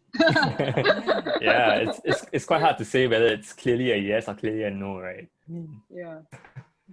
Yeah, I remember when we do the mock trials, and then we do have different answers as well. It's quite interesting that some of them believe true and false as well. So exciting to see what's the results like. Yeah. Wow, it's very tight.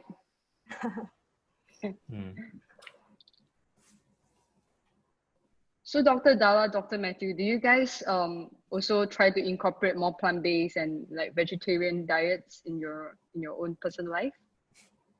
Yeah, absolutely. I mean, it's all about having a balanced diet. Yeah, that's right. I mean, both of us we love food, and every time for lunch, we would just head out and look for new food and try even the vegetarian stores outside, and then we compare with some of the products that our cohort company produce, and then we can also identify how much difference they taste like in terms of the conventional mock meat versus the product that they have spent so much time and effort to produce. So yeah, it's interesting to see the difference on the diverse population of food in terms of in the vegetarian space. All right, shall we see what our audience think about whether or not alternative protein meat is healthy or not? Yeah, let's see the results. Let's see the results. Yeah, we are very quite divided. Oh, by a slight margin though. Yeah, it's like 55%. Okay, so it's a really fine margin. So I think we have two different camps of people here. It'd be interesting to see this one, right? So I'm not sure whether some people in the audience have watched The Game Changers on Netflix. Maybe for those who haven't, for the benefit of those who haven't, it's actually a documentary on Netflix that explores the benefits of plant-based diets. And they also showed examples of, how elite athletes who have followed a plant-based diet for a certain period of time, they actually achieve better health stats after a while, and really debunking the myth that you need to eat animal meat to bulk up, right? So, but before going to whether it's healthier for us, what are the ingredients that actually go into plant-based meat? Yeah, what is it made out of exactly, right? When we talk about an impossible patty, and are they really packed with higher protein content? Yeah, maybe I'll take this question. So I mean, there are several factors, and of course each camp have good reasons to justify their sides and their viewpoints. So looking at sort of the protein quality, right, or the protein aspect, this is like one thing I want you guys to consider, is in terms of the protein, we look at it from a variety of ways. So it could be the quality, it could be the quantity, and also the digestibility. So how well we can absorb it, right? So as humans, we have our own type of digestive system. We're not ruminants, so we don't eat grass every day. So we've kind of developed, let's say, a digestive system that can readily absorb animal protein. So usually the digestibility score for animal protein is much higher. That's like one sort of way that you could say that in terms of the quality, it might be more superior in animal protein compared to plant protein. The other way, of course, that you can look at it is that the amino acid profile in animal protein is more complete compared to plant protein. However, to compensate for those deficiencies, actually a lot of the plant-based products will combine different protein sources. So they'll combine wheat with soy, or wheat with pea, or or oat protein, rice protein, to make sure that it can have a complete amino acid profile. So that's really great. So we can find ways to overcome some of these deficiencies, so it's better for us as humans and for our digestive system. On another aspect, like another component to consider around protein, of course, is the stability. So we know that, with animal proteins, it might be more stable than with plant proteins, but with technology and also with fermentation, we can enhance those properties going forward. Sort of a huge advocate towards consuming more plant-based protein, at least like this is how I see it, is the higher fiber content. So this is something that's commonly lacking in all of our diets, and a lot of sort of scientists now believe that this is the main culprit for most of our chronic diseases, including diabetes, cardiovascular disease, as well as obesity. So making sure that we have optimal gut health is something that plant-based protein can help us achieve, especially once we kind of increase, let's say, use it, like consume it like regularly in our diets, and kind of move away from animal protein, which has been shown to kind of, not be so optimal in high quantities for our gut health, and might produce some, let's say, pro-inflammatory markers.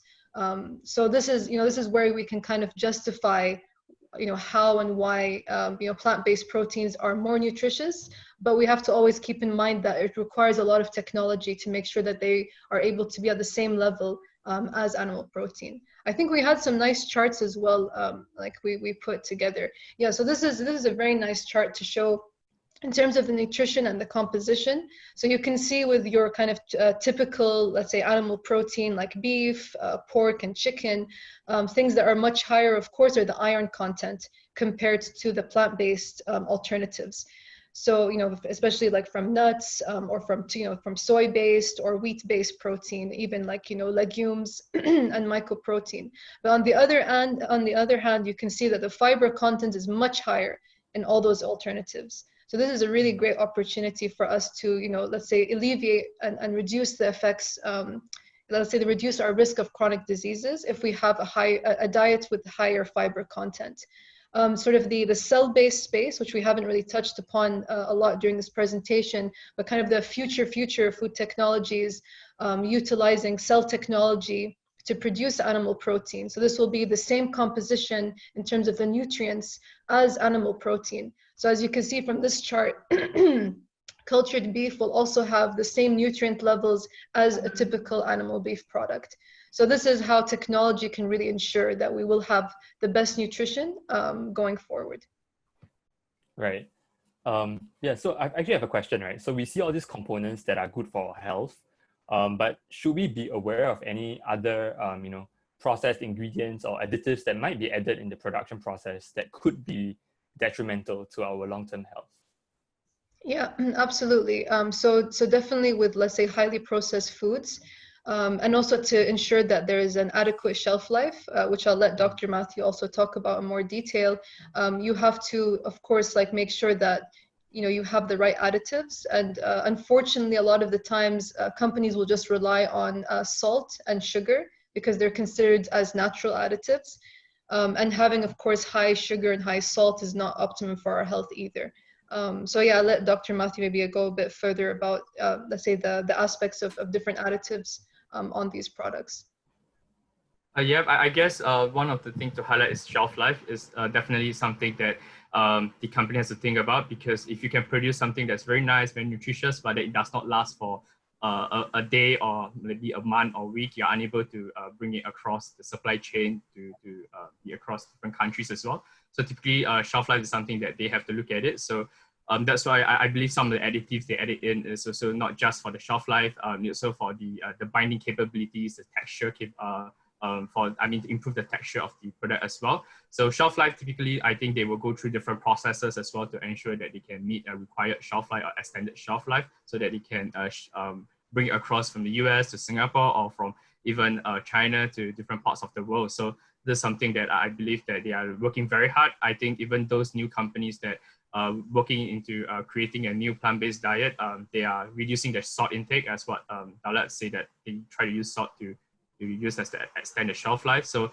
there's a lot of different methods that they are trying to study and try to incorporate into the product, so that they can also fortify it with the vitamins like B12 or even lack of iron intake, so that they try to fortify this their product with B12 iron, so that they can also cater to the nutrition needs for the consumer.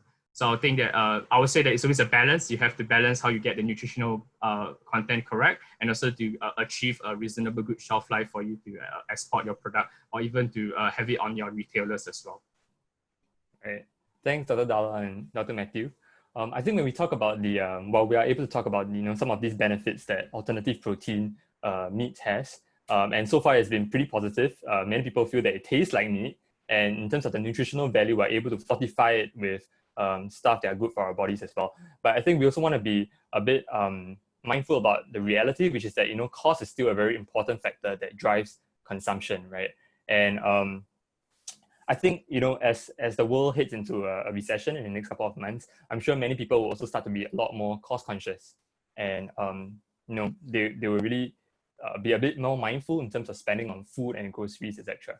So but yet at the same time, when we see novel meat alternatives, they seem to be associated more with a premium lifestyle and a higher price tag, as opposed to normal animal meat. So for example, the other day I was at NTUC, and I saw that a pack of 2 Beyond Meat patties actually cost almost $13, if I'm not wrong. And compared to the same amount of protein, like a beef mince that I get, it could just be $5 to $6 or even less, right? So it's about 1/3 the price. So what goes into this high price tag of alternative proteins? Is it because the production costs are higher, or could it be due to other sort of associated costs like R&D, marketing, distribution? Yeah, I can maybe briefly talk about this.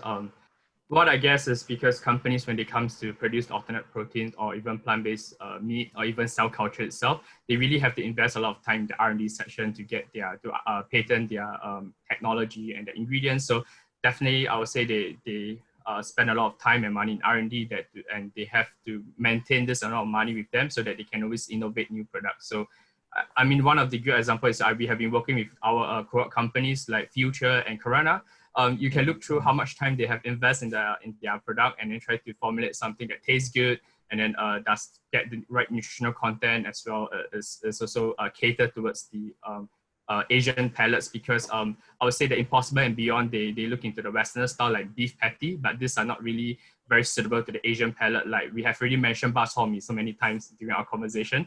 So definitely we have to innovate a product that is more suitable to the Asian likings as well. That's why they have to spend a lot of time in R&D to ensure that all these are being well studied and also to produce the right texture, the right flavor as well for the consumer. So I would say that these are a lot of time spent as well, time and money they need to conduct all this R&D. That's why the product cost is slightly increased. Another issue that also worth to look at it is the ingredient supply, because when we look at it, they get soy protein, pea protein, and in fact, all this soy and pea protein are just the byproduct of the soy that soybeans typically use for the soybean oil, animal feeds and stuff, whereas they need to use the food waste and then to try to extract the protein and use this protein for these plant-based meat. So I would say that because the ingredient is so limited, they don't have the huge demand of the raw ingredients to mass produce their end product. That's why the cost of the ingredients is also going to be high, and they have to source alternatives as well. That's why you can look at a lot of companies, they use a combination of soy, pea, not just for the nutritional content, they try to balance up so that they get the right texture and also to balance the ingredient supply.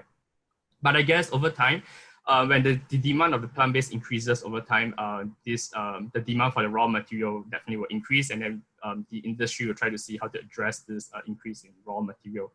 So another area that probably caused the production to increase as well is also the infrastructure, because there's always a huge demand for plant-based protein, plant-based meat, but there's not a lot of companies that can produce or have the right facilities of equipments to produce it. So they do need a lot of investment, a lot of time to restructure and to build up this manufacturing facilities so that they can also cater or manufacture the right amount of quantity for all the consumer around the world. So I think this is also a limitation where they are trying to see how they can invest into having a big manufacturing line. So I think recently I read an article that said Nestle is going to open up a plant-based plant in China, that this might also address the issue that having a huge manufacturing facilities can help to produce a greater quantity of the plant-based meat so that they can also push it to over different part of the world. So this is the plant-based area, but cell-based area, there's a lot of studies as well trying to see how they can scale up their process and able to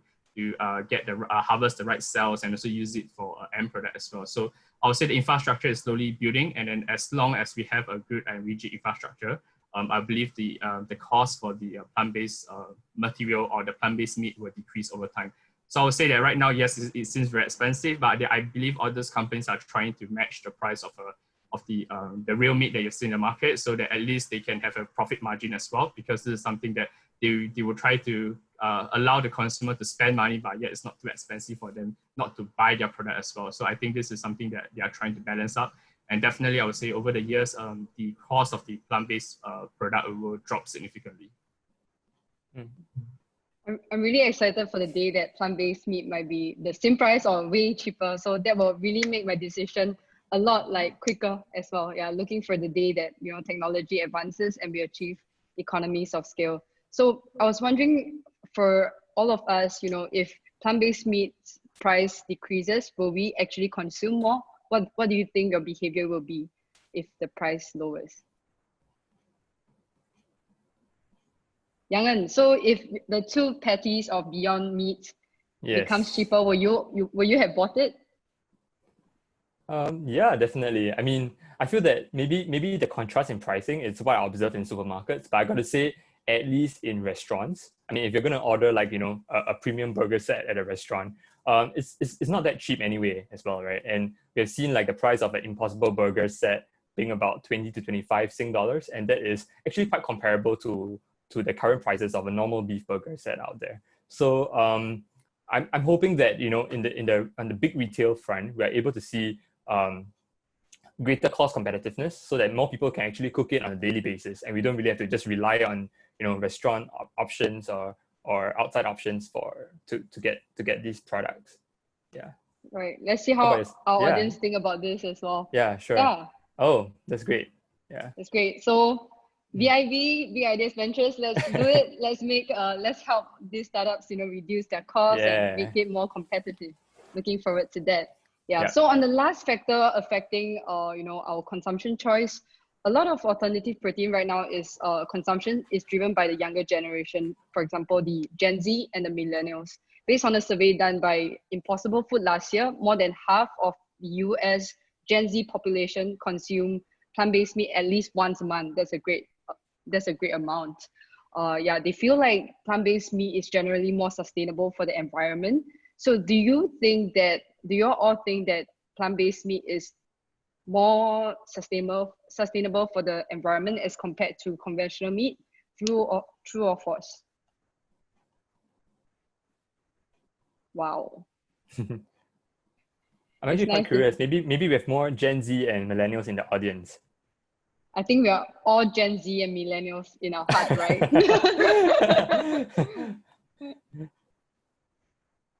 So let's see if the results are the same as the US survey and our mini survey over here. Oh. Yes, I think so. Quite a resounding yes. Yeah. Yeah. Yeah. Okay. Yeah, that's interesting, right? Yeah. I think at the first glance, it seems that alternative protein is more sustainable with lower land use compared to animal farming, but I'm not sure whether it's really more efficient in terms of other resources such as energy and water. What do you guys think? Sorry, could you repeat the question one more time? In terms of sustainability, I mean, we look at lower land use, right? I mean, alternative protein as opposed to conventional animal farming. But in terms of other resources like energy and water, is it really more efficient in the use of these things as well? Yeah, this is this is quite debated, right? I think we have some nice figures. We can maybe show the audience and kind of go through. So absolutely, I think like the biggest sort of scrutiny that we have now for the animal industry is of course the land use, the water use, as well as the greenhouse gas emissions and the overall sort of energy conversion, right? So at the moment, let's say the results or the predictions look positive that in terms of at least the cultured meat, so this is cell-based meat, will have a lower impact on all three of these aspects: land use, energy use, as well as the greenhouse gas emissions. However, I would take this with caution that we still are finding out more about cell-based industries. And if you can move over to the next slide.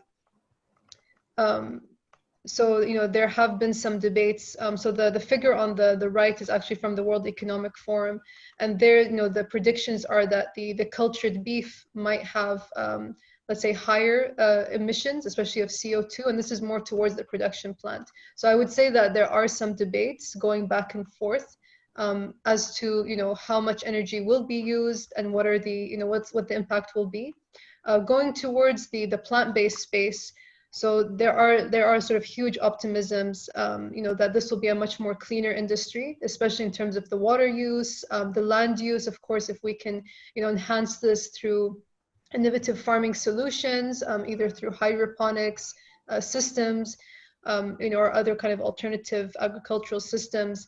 But definitely, compared to the the land use, the water use, and the CO2 emissions, these will all be a lot lower. Some of the concerns, though, that a lot of countries are having is more towards the arable land. So right now, most animals are being raised on non-arable land that's not fit for agriculture. So making sure that we have, adequate land available for, let's say, increased plant protein demand might be something for us to consider in the future. Personally, I don't think this will be a problem because, if we are currently growing a lot of, let's say, plant-based products to feed the animal agriculture system. So if we reduce that, a lot of the food that they would be eating would automatically go to the, let's say, the human populace. So I think that we will manage, to balance these out, making sure that we can have, of course, closed loop systems, which the animal agricultural systems currently do, especially with sort of plant bio-waste. So for instance, like husks and, the sort of all the byproducts from plants are now fed into the animal agricultural industries. So making sure that we can also find innovative solutions, either through, producing building materials, coming up with new sort of recycling initiatives around plant waste. I think we will be able to solve and create a more sustainable food system supply. Yeah, sounds optimistic. Are there other factors that we need to consider as well, apart from the production of the alternative protein itself? So for example, things like packaging and distribution. How are the costs doing on those fronts in terms of the impact on our environment? Yeah.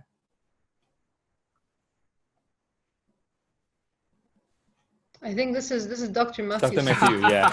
Would you like to share a bit more? Yeah. I was thinking about packaging as well because I know to get sustainable packaging is something that every consumer loves to have sustainable packaging, something that is good and stuff like this. But in my point of view, packaging comes in very important, especially looking at the shelf life. How do you want to select the right packaging for the shelf life? And in terms of getting sustainable packaging, yes, there's a lot of companies out there globally that produce sustainable packaging.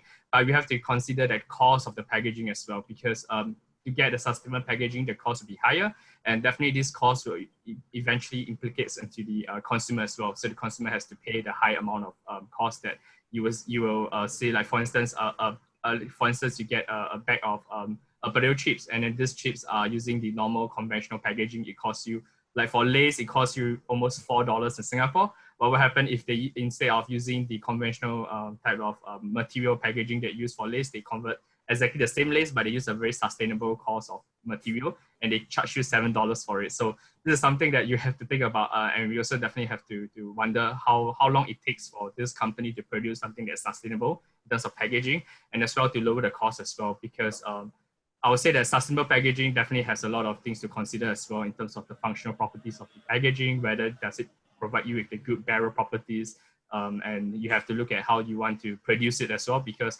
the resins that they use is going to be different, and the approach that they're going to produce the packaging is definitely going to be another area that they have to look at. So in terms of sustainable, I think the industry is working towards to get a very sustainable packaging, but I would say that this will implicate on the cost as well, and they are still improving a lot in terms of achieving sustainable packaging.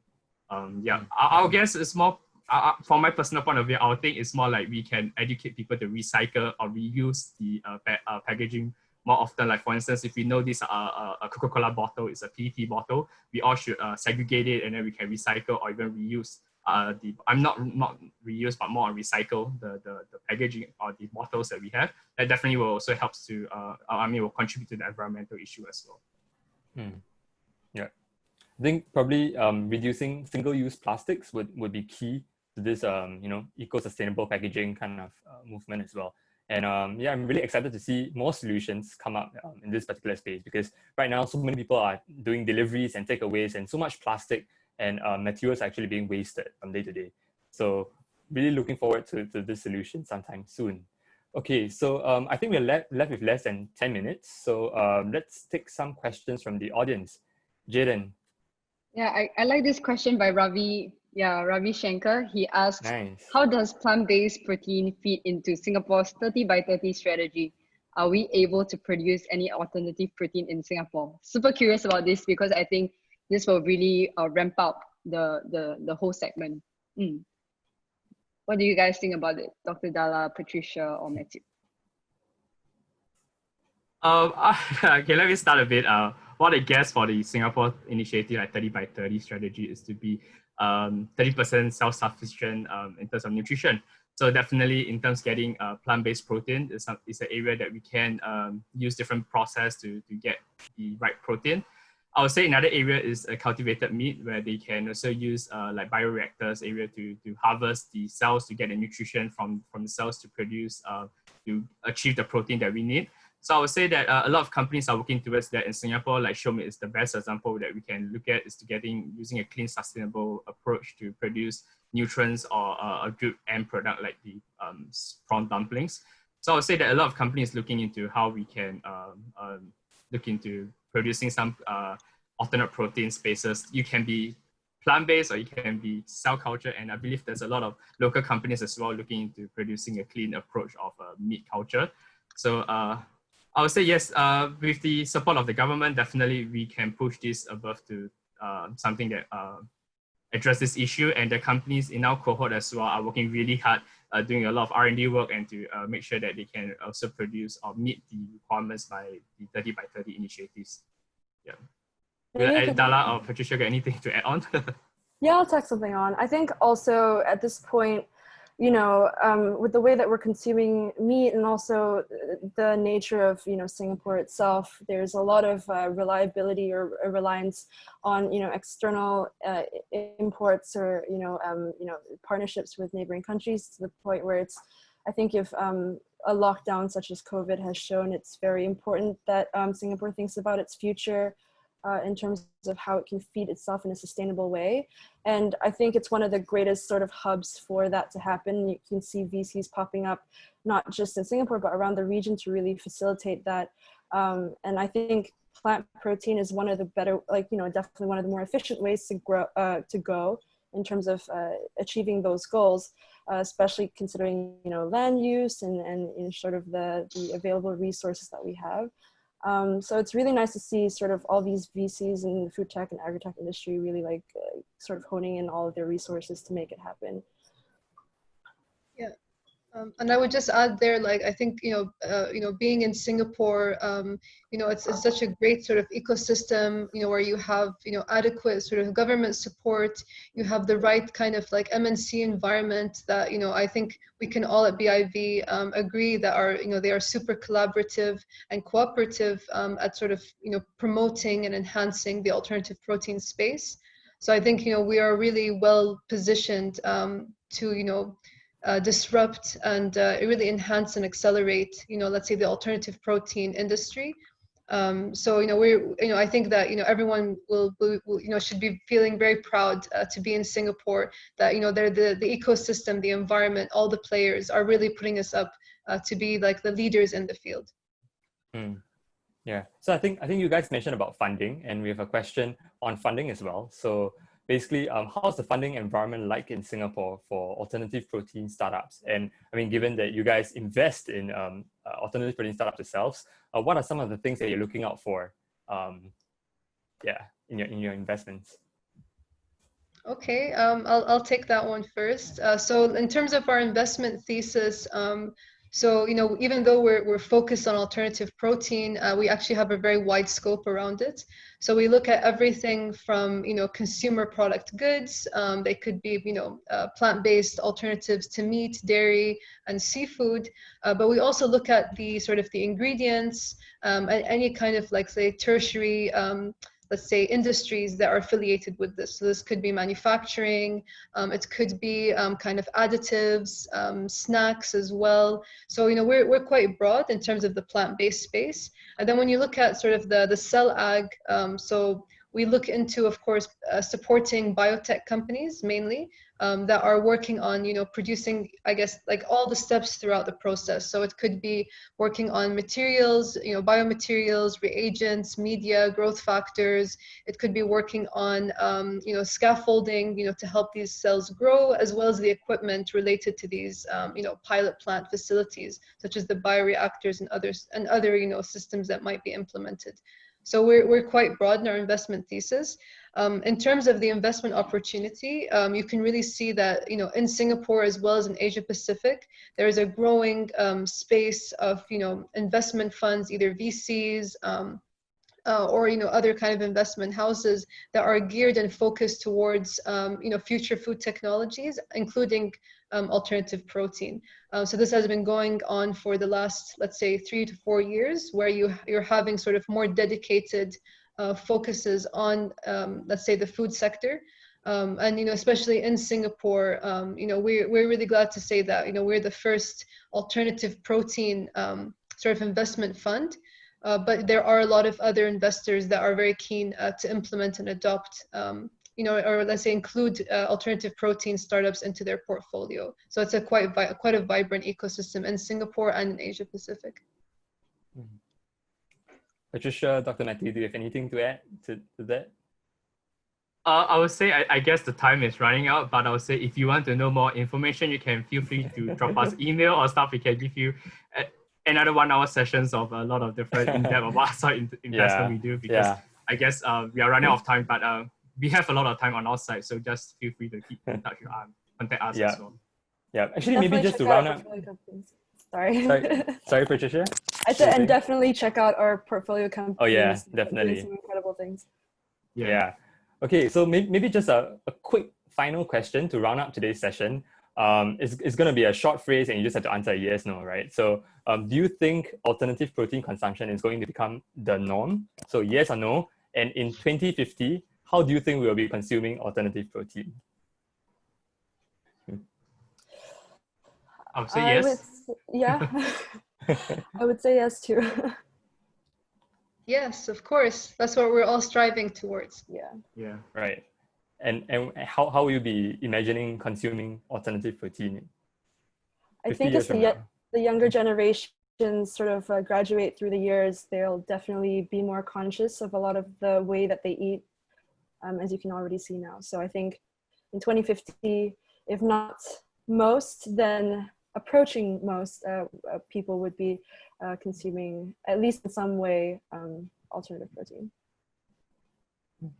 Yeah, and I believe a lot of cell-based are coming up soon. They will merge cell-based and plant-based together. So over the years of 2050, you see really more of the cell-based company coming. You have their products together with the plant-based as a hybrid, and then slowly you can get to even see a piece of steak that is probably made of cell. So you never know. Yeah. I think we didn't really cover cell-based and insect protein, but definitely I think we'd be more than happy to, in subsequent sessions, we could do deep dives into these topics. Yeah, thank you for all the questions as well. Like, I think the questions and the chat box has been really active. I think all of us are very curious about the future of alternative protein. But thank you so much for your time. Dr. Dalla, Dr. Matthew, Patricia, thank you so much. Yeah, thank you so much. Right. So pleasure as well. Yeah. So today we have come to the end of our session. And once again, on behalf of all the panelists, Jed and myself, we'd like to thank everyone for joining us here today. So at Slice, together with our in-house kitchen team, we are also looking at how we are able to incorporate alternative protein into local dishes and cuisines, right? And make it something that will be enjoyed by the masses. So if you have more comments, questions, or even ideas related to the future of food, please reach out to us, and also please reach out to BIV on these matters, and we'll be more than happy to get in touch and answer some of the questions. So thank you, everyone. I'm just going to give a short announcement. The next session on the virtual open house lineup is going to be a discussion by the Climate Adaptive Manufacturing team, together with Garage at EE from NTU. Okay, so they will be speaking about how we're able to enable more individuals to achieve barrier-free access to advanced manufacturing technologies and also build up their readiness to manufacture. Yeah, so for those who are interested in this topic, please stay on. If not, thank you everyone for joining us on today's panel. Thank you so much, everyone. See you. Thank you. Bye. Thank you. Bye-bye. Bye-bye. Bye. Thank you. Thank you.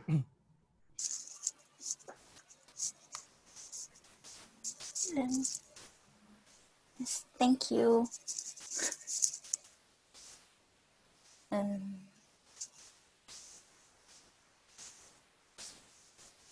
谢慧刘 and Rach, are you all here? Yep, I'm here. Yep, I'm here. Okay, nice. Okay, yes. So so I guess I'll just start with this session since we're running slightly late.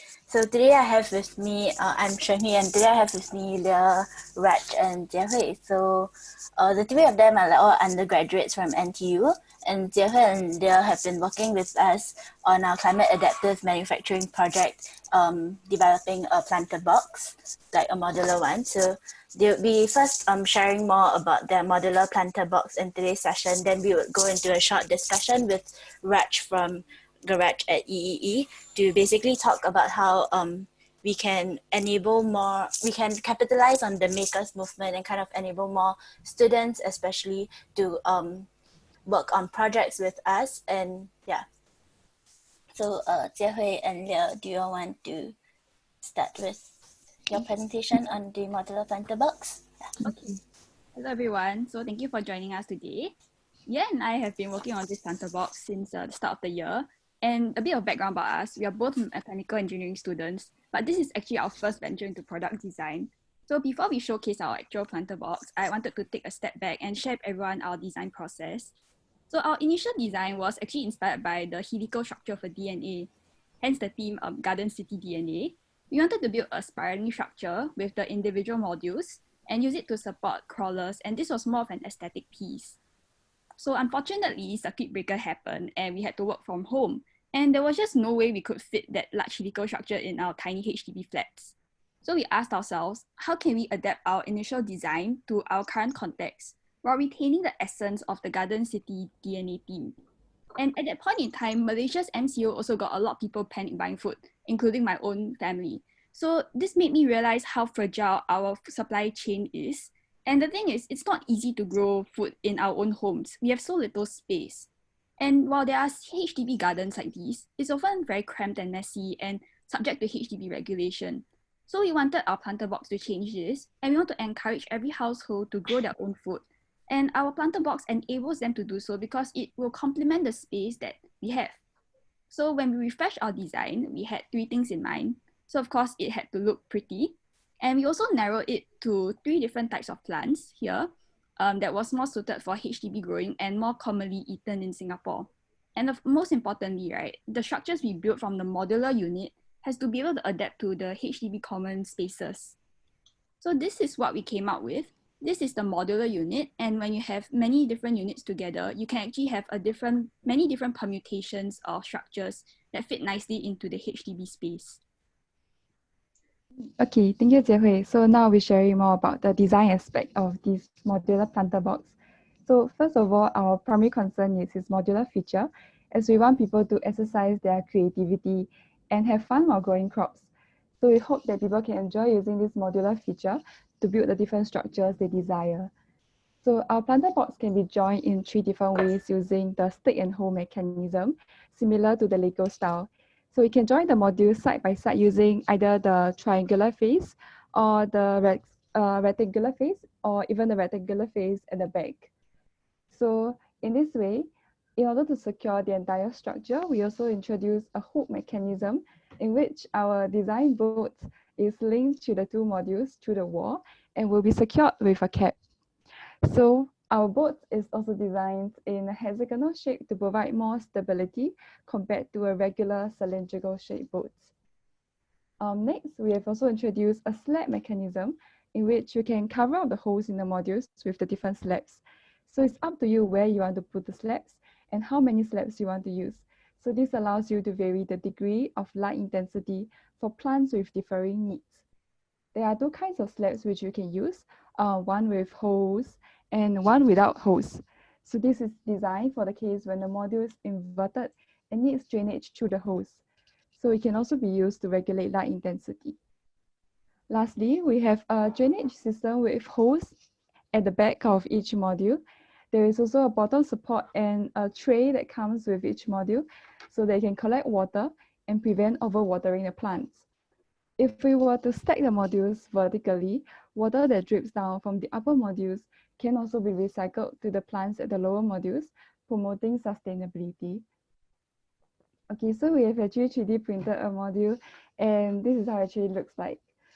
So we have not settled on the material yet because in the future we may want to introduce a technological improvement in the material, such as using hydrogel to provide some self-watering functions. And one key aspect of our module is that we want to promote aesthetics together with functionality to achieve something with more irregular shapes, like the one in the slide. However, for now, our modules are not able to achieve big rotations while ensuring stability at the same time. And in the meantime, we are also unsure of the prototype production because currently we are facing a lot of difficulties with 3D printing, and there's a limitation on the size that we want to print. So hopefully we want to hear some suggestions to this panel on how we can improve this prototype. Yeah, so that's all we have got to share. Thank you for listening. Yeah, thanks, Jia Hui and Leah. So I think a bit of background knowledge about climate adaptive manufacturing. It's basically a vision where we can move from like an extractive economy to a contributive or like a generative economy. So it's a sustainable approach to manufacturing that focuses on the principles of qualitative customization, localization, and minimization of carbon footprint. So under like this umbrella, we are interested in like working on collaboration projects with students and also actually anybody. Yeah, but I think Audacity also believes that students, the young people would be the catalyst of our movement. So we would like to collaborate a lot more on like projects like this with Leah and Jia Hui and with other students. So I also invited Raj from Garage to kind of join this panel so that we can have a short discussion on how like the notion of innovation with technology among students can be further developed. Yeah. So yeah, maybe Raj, you can start with a short introduction of Garage at EEE. Hey, hello. Yeah, hello everyone. Yeah, so I'm Raj from Garage at EEE. Garage at EEE is a makerspace in the School of EEE NTU. We are a makerspace that is run by students, for students, and all the initiatives that we do are fully student-run. From the planning to the execution, and even the post, pre and post is all done by students. We hope to empower students, to take ownership of their own learning and allow them to take a more hands-on approach to solving problems and doing projects itself. Yeah, I would say that Garage at EEE, we are a makerspace, but at the end of the day, I would say we run more like, I would say, a tech organization. At the heart of what we do is very related to technology, training related, but we also have various other, how do I put it, portfolios? Yeah, portfolios that help to tap on the various avenues and bring back opportunities to our students within the school itself. So we have a steering committee. A steering committee will lead 5 different portfolios. So we have portfolios like training and development. So training and development, as the name suggests, they are the ones that conduct all the training, passing of knowledge, in terms of technical stuff, the workshops, etc. Then we have startup development that also helps to allow students who have ideas, who want to, want to come up with a startup and they're not sure how to do it, they can always approach us and we can bridge the gap in that area. We have branding and marketing, which is very important in these days, how to brand our workshops, our events, what we do to the masses. We have business development. Business development is basically they go out, reach out to companies, bring back opportunities, to our students through the form of hackathons, competitions, or industrial workshops, so that it benefits our students. And lastly, operations, because at the end of the day, we are a makerspace, students come in to work on projects and then build stuff. So operations takes care of the makerspace on a day-to-day basis. So yeah, at the end of the day, we are a makerspace run entirely by students. I would say that one of the important things for us is that we try to bring technology and tech-related stuff, to the students within the School of EEE and to the College of Engineering in general. We have 2 flagship events every year. Yeah, every year we have 2 flagship events. I would say that Garage at EEE is one of the first makerspaces. In fact, should be the first makerspace that brought fun and engineering together. So, and that is in the sense through our 2 flagship events, Initio and Isendo. So, Initio is our freshman orientation camp. So you guys are at least university students, or you should know that when you do a freshman orientation camp, what you think of is usually cheering and a lot of other games, wet games, whatnot. But in initial, what we do is that we understand that students are a bit afraid. Sometimes they're a little afraid. They're not sure what to expect, as they enter the university phase. So what we do is that we try to inculcate fun, but bring engineering elements into our program as well. So we create games built entirely by our own students, escape room games, and these are all generally done over a period of year. Is planned by students, and then we execute it during the orientation itself. Our other event we have is we call the Essendo. Essendo is our winter makeathon camp. We call it winter because it occurs just before the start of the second semester. So it's a 3-day, 2-night camp where we not showcase to our students, we bring our students through 2 or 3 workshops, and then we ended up with a 12-hour themed makeathon. So just this year the theme was IoT Town. So basically they went through workshops on, I would say, Arduino, Raspberry Pi, and then the theme was IoT Town. So we give them different scenarios, and they're supposed to use the skills that they've learned to build a prototype over 12 hours. So in this way, what we do is that we are trying to teach skills, do events, bring knowledge to students, so that they can implement this and start working on bigger projects, and empowering them to take care, of their own learning, do more projects, and improve the skill level generally of our students in the School of EEE. Yeah. That's really cool initiatives that Garage at EE has. And I think it kind of lowers the barriers by making it more fun to be involved in this kind of technical projects. So I was wondering if this kind the participation in these events, is it very organic coming from the students, or are they or do you have to kind of force whereby you have to do a lot of publicity? And I think participation, thank you. Participation, I think in general, we do get a fair number of participants every year. In fact, this year for Essendo that I just talked about, we even opened it up to the College of Engineering. So the pool of students, I would say, we get is quite a lot. But we still have to do a bit of publicity at the same time, because I think for such events, especially when it comes to students, they are very a lot of students are very focused, on academic stuff, curriculum-wise.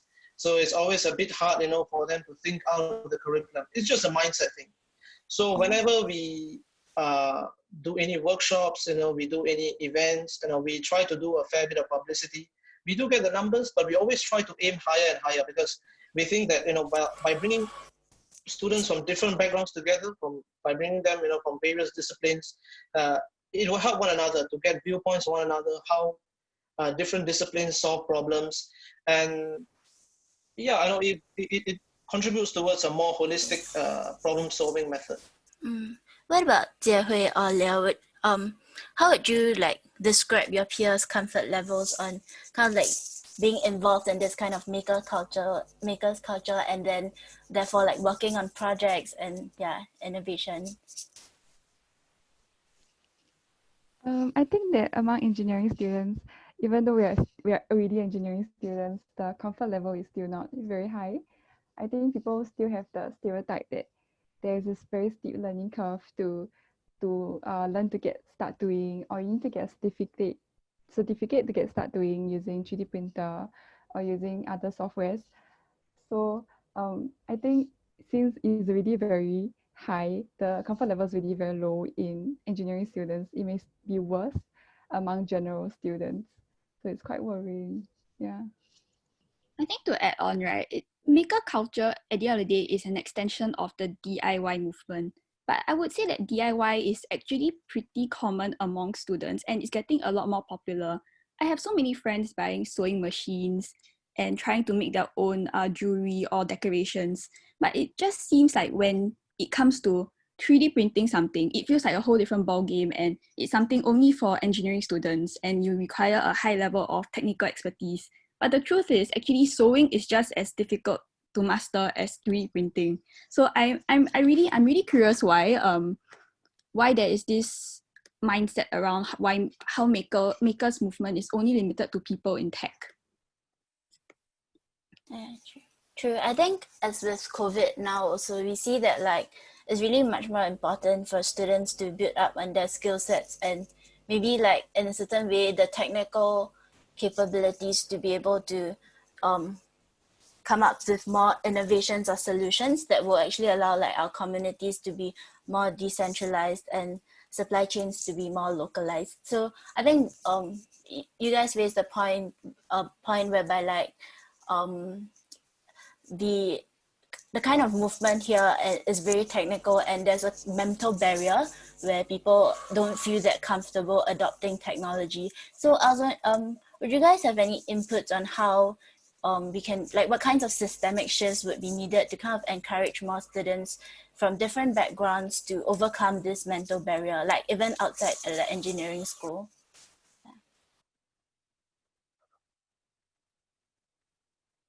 Okay. Yeah, maybe okay, I'll answer that question first.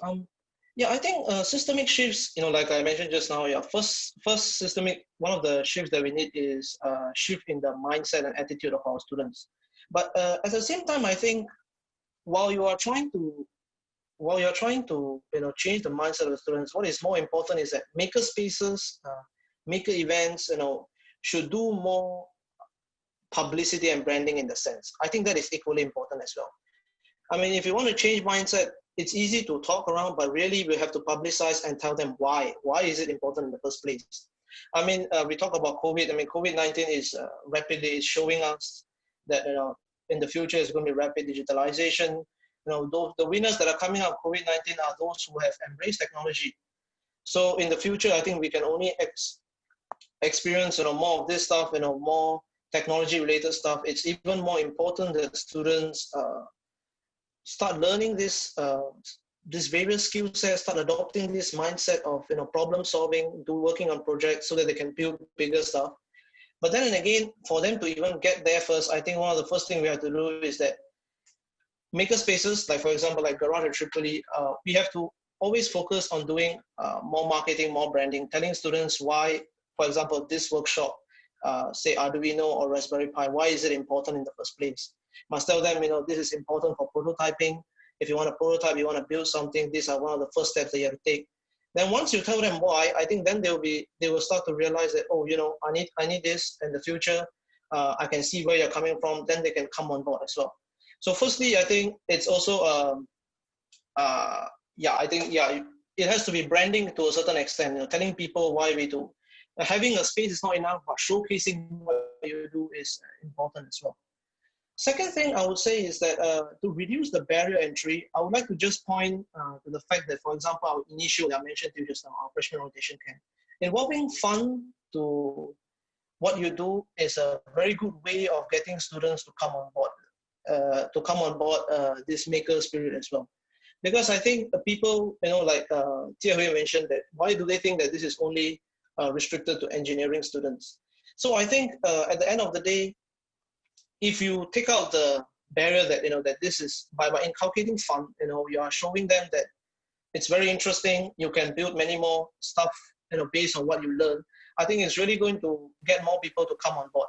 People have this mindset that, it's very boring. It's the maker spaces are, very boring. It's for nerdy people. It's for, and just for entrepreneurs. They don't understand that this place is actually for everyone. And I think by including fun in what we do, that will really get a lot of these young people to come on board as well. So I have a question following Jiahui and Raj's comment. Like, how do you think we can make it fun? Because I think there are quite a lot of workshops available to kind of make the knowledge accessible.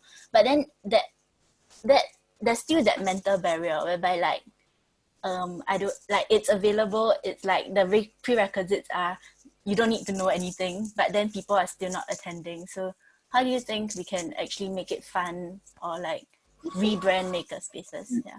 I think it's definitely to do with the things that a makerspace is associated with. So before this whole project, I always thought, okay, makerspace is for people to build robots. But what use do I have for a robot other than to hone my engineering skills as an engineering student? But after this project, I realized that actually a lot of the things that I use at home can be made with these maker skills. Like I can 3D print I can design a rack on Fusion and see how I want it to look like.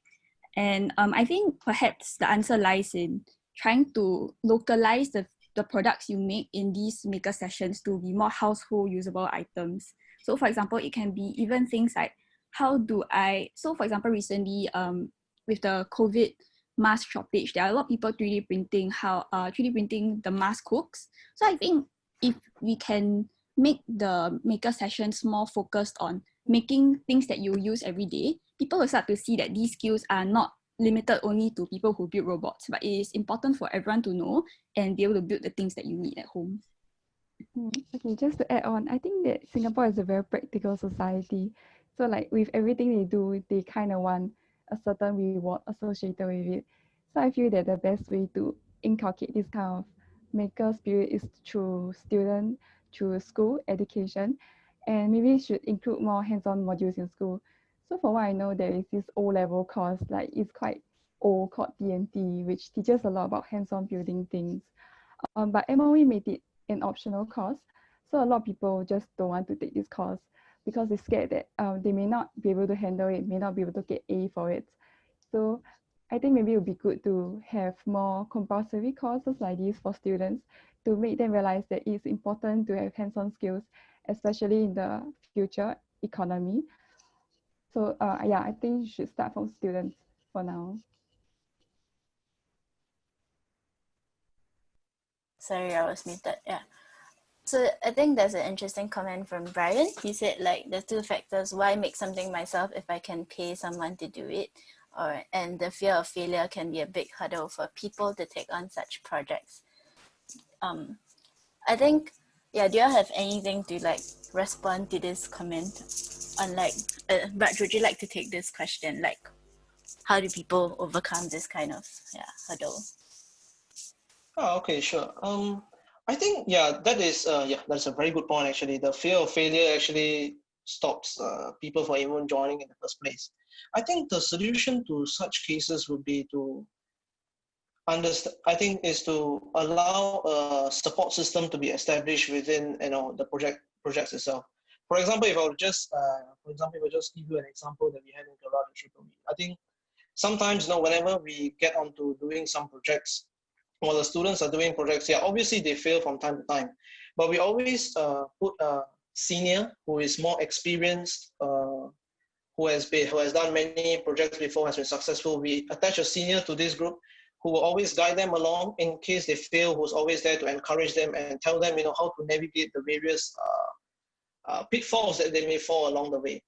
I think failure will be bound to happen. I think we must accept that there must be room for failure whenever we do technical projects. But I think a way to solve them would always be to establish a support system. I think whenever you have a support system, people will be more comfortable, they'll be more willing to share their experiences, and in that way,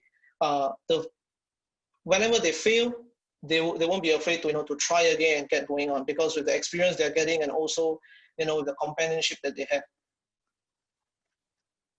Yeah. Okay, it's 4:27, so I guess we kind of have to wrap up this discussion.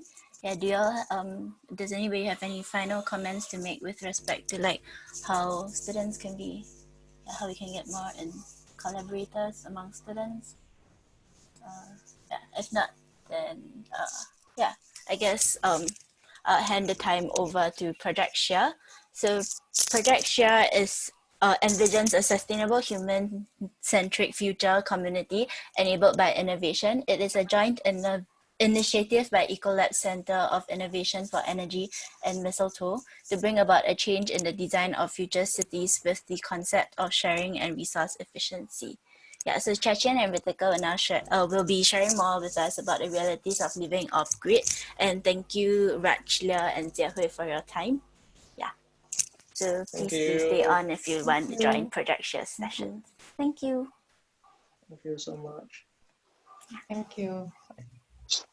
Can you see my screen?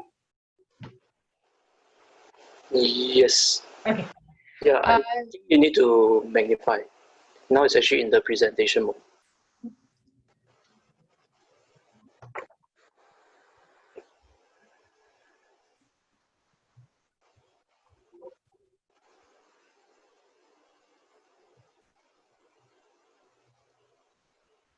Correct.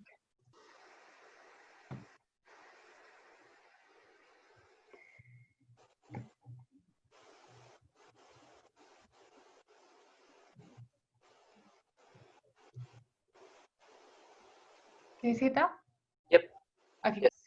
Yeah, sorry about that. Thank you, Shui. Hi, everyone. Welcome to the session. I'm Ritika, the lead for Future Cities at Ecolab Center of Innovation for Energy. And today we will be sharing our project journey on how we realized our hypothesis of reducing footprint and consumption patterns to sourcing technology solutions in the domain of energy, water, and shelter. Hence the title, Realities of Living Off-Grid. With me today is Chaitan, who leads the technical aspect of the project, as well as is the lead analyst for carbon management and circular economy vertical in Ecolabs. So to recap, for any of you who haven't attended our previous sessions, we are developing a civilization kit to focus on one person and the implication of reduced footprint and consumption patterns to an individual and how the community changes at large. The consumption patterns of one person are capped at 50% of their current state. So it is 20 square meters for space, 70 liters for water, and 3 kilowatt hours for user behavior and consumption. So the project is phased into a starter kit, and as the community grows and the requirements grow, we would add other layers as the intermediate and the advanced or specialized needs of the community through experimentation. To test phase 1 of the project, we will be deploying 3 prototypes, which will house groups of volunteers staying in the space for 2 days, 5 days, and 28 days. The first iteration hopefully will be up by July 2020. And further on, we will expand this to phase 2 and phase 3, as we had explained earlier. The 3 prototypes for phase 1 over the course of the coming months will be deployed at Jurong Innovation District to develop a modular self-sustaining shelter through an integrated systems approach.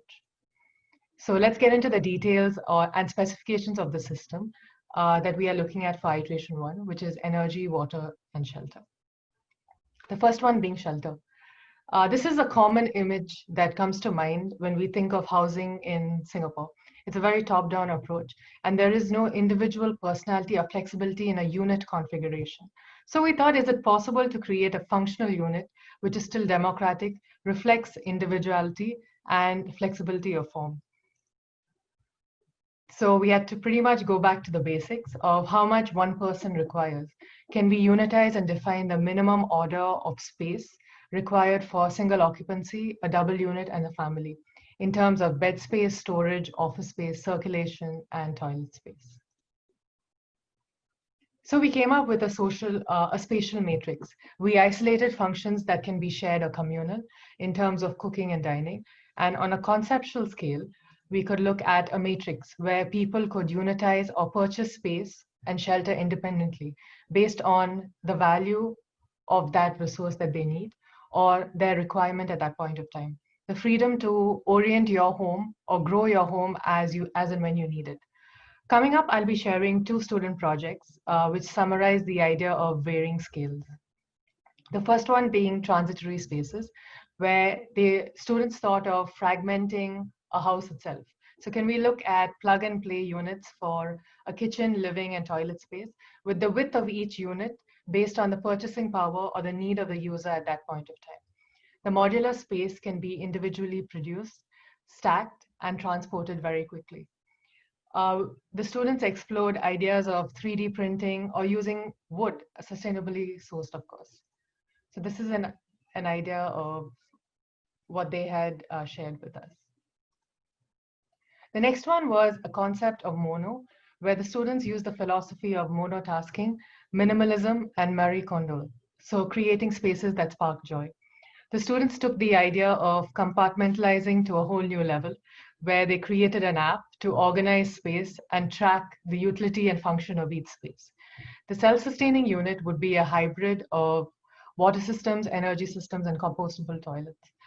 Moving to the next systems, Chaitan will be explaining the water and energy system. So over to you, Chaitan. Okay, thanks, Ritika. Hello, I'm Chaitan from Ecolab. So I'm currently leading the circular economy and carbon management initiatives at Ecolabs NTU. So I'll be talking about on the specification for the water energy system for projection.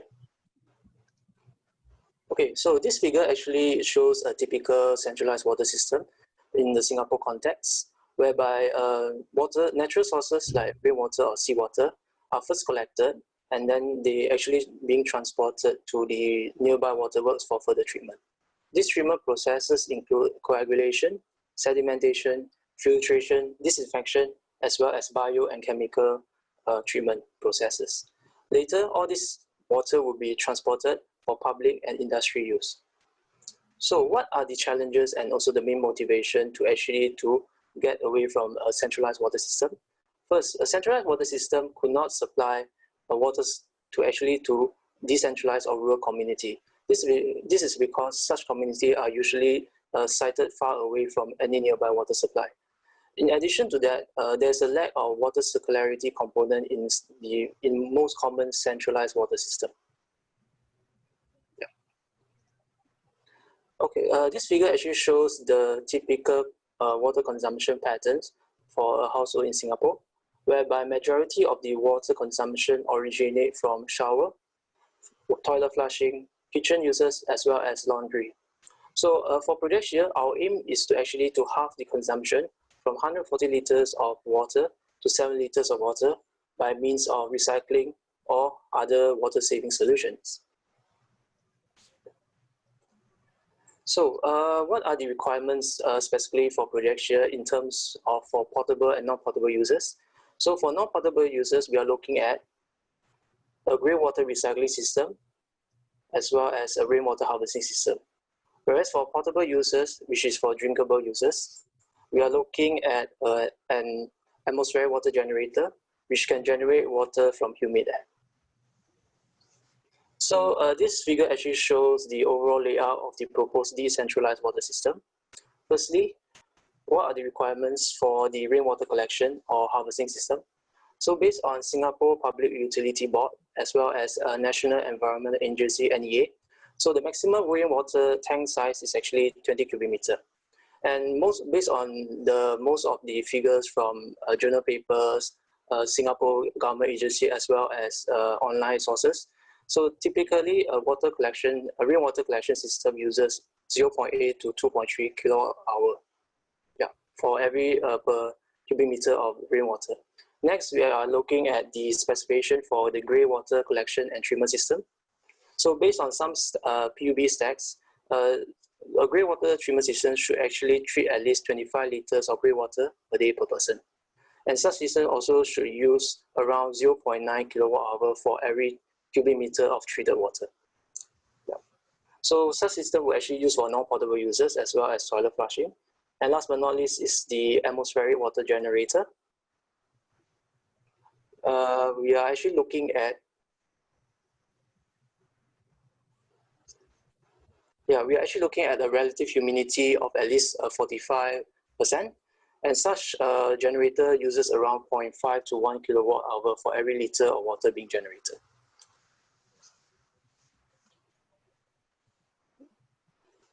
Okay, next I'll actually talk about the proposed energy system.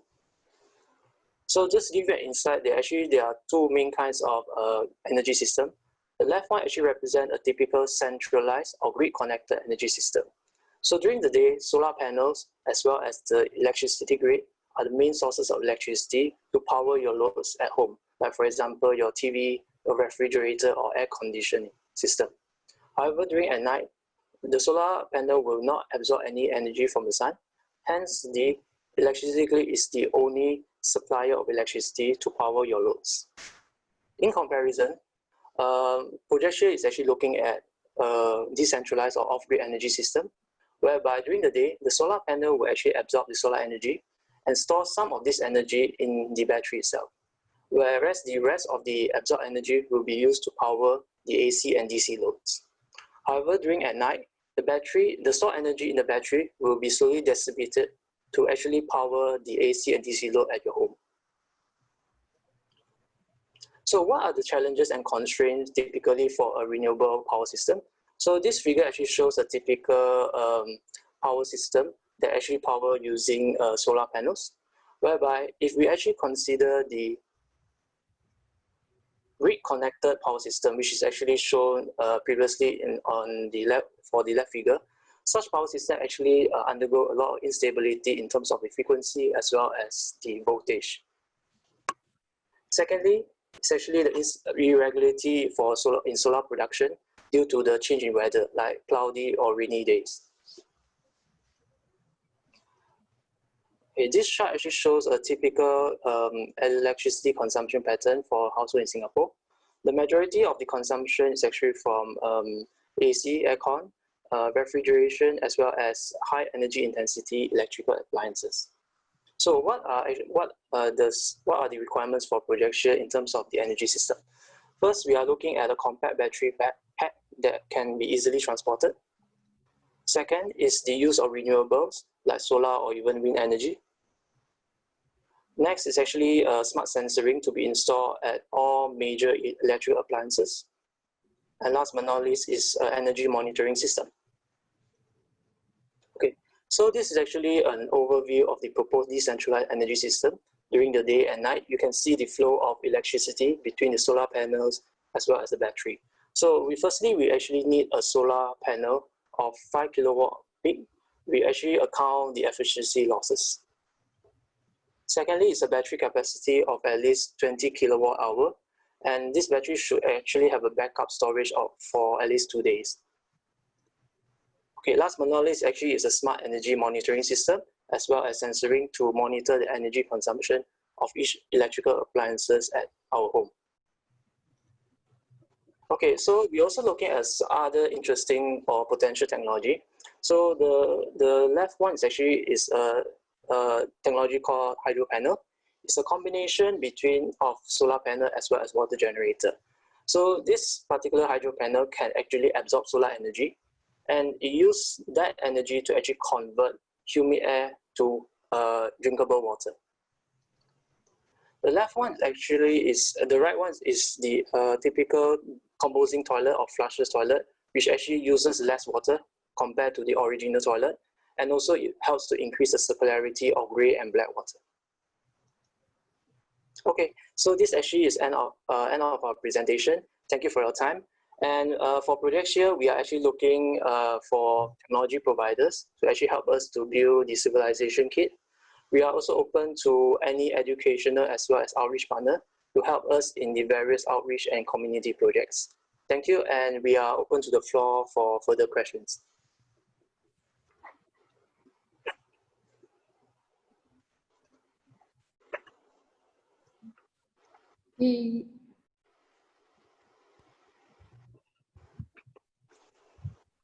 Ritika, would you like to invite everyone onto the panel? Yeah, if possible. Yeah, so the next session that we will be having during this open house is a vocal stretching session. So it will be a session whereby everyone will be promoted as a panelist as well. So what we can do right now is promote everybody as a panelist, but you don't have to show your face at the moment, only if you want to talk and ask questions. You can do that. Ritika. Yes. And Chacha, I think you mentioned that there's like some smart energy monitoring system that you guys are working on. Yes. So like, I was wondering what are the challenges with actually implementing that, and like, there doesn't seem to be a lot of good ones out there in the market now. Yeah, so I was just wondering why there's a lack of traction in this area. And what kind of bad points that you actually heard about? And I think like it's like not really comprehensive in terms of energy monitoring. Like, yeah, it's just a very rough gauge, so it doesn't really give you much details about like how can I optimize something. Yeah. Okay, understand. So I think for most of these energy monitoring system, most of them actually collected not real-time data. So they actually, so the data or any energy consumption that being reflected is actually maybe it's already 7 days ago.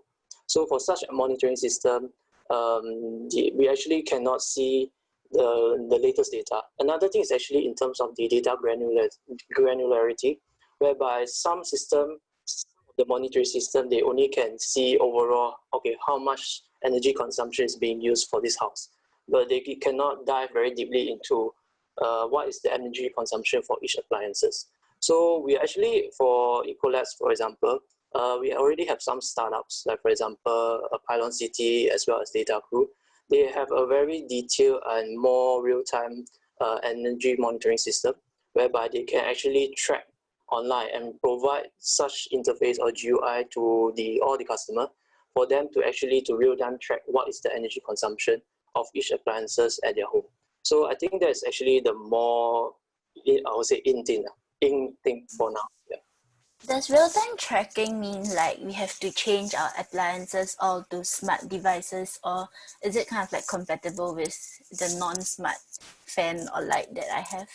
Yeah, I think for that, they actually have a newer technology called smart sensors, whereby they actually will be installed at each of for those appliances which require a much higher energy intensity. Yeah, for example, air conditioning, or maybe laundry, or your refrigerator, and so on. I see. That's cool. Thanks. Thanks. I think Kritika raised her hand. Yeah, Kritika raised her hand. Go ahead. I have a question. So we are talking about being modular and all. So how much carbon impact can be reduced by being modular? Will you be able to explain a little on it, Taichi? Okay, in terms of modularity, so when we compare conventional and also modular home, so in terms of the carbon impact, we can see in two areas. First is actually what we call it as a material carbon impact, or material embodied energy, which is the energy required to produce that particular material.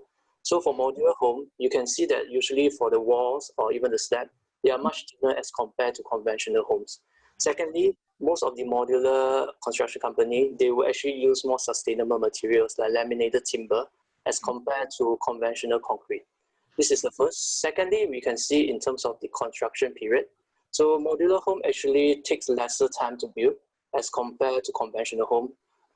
Based on my understanding, the time required is actually around 20 to 30% lesser. So this actually can contribute to a lesser construction energy. Because for on-site construction, usually we use like fuels like kerosene or even petrol, which are actually which is much carbon intensive.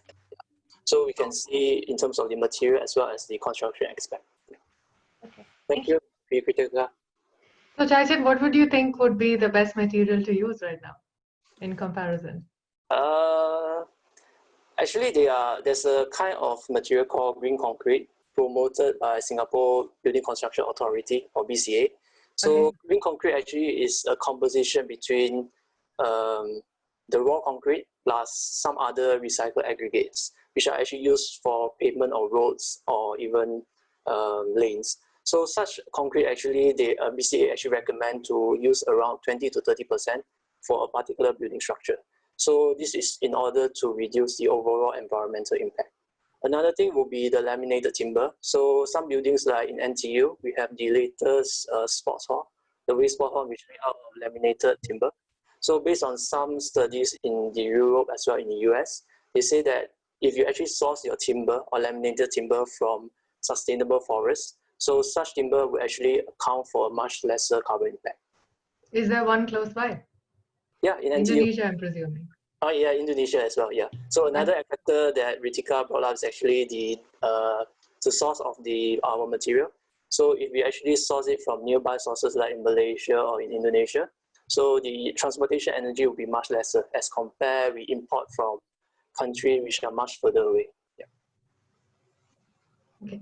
Brian had a question. You can ask him a question. Yes. Hi. Oh, hello. Sorry. Hello. Hi, my name is Brian.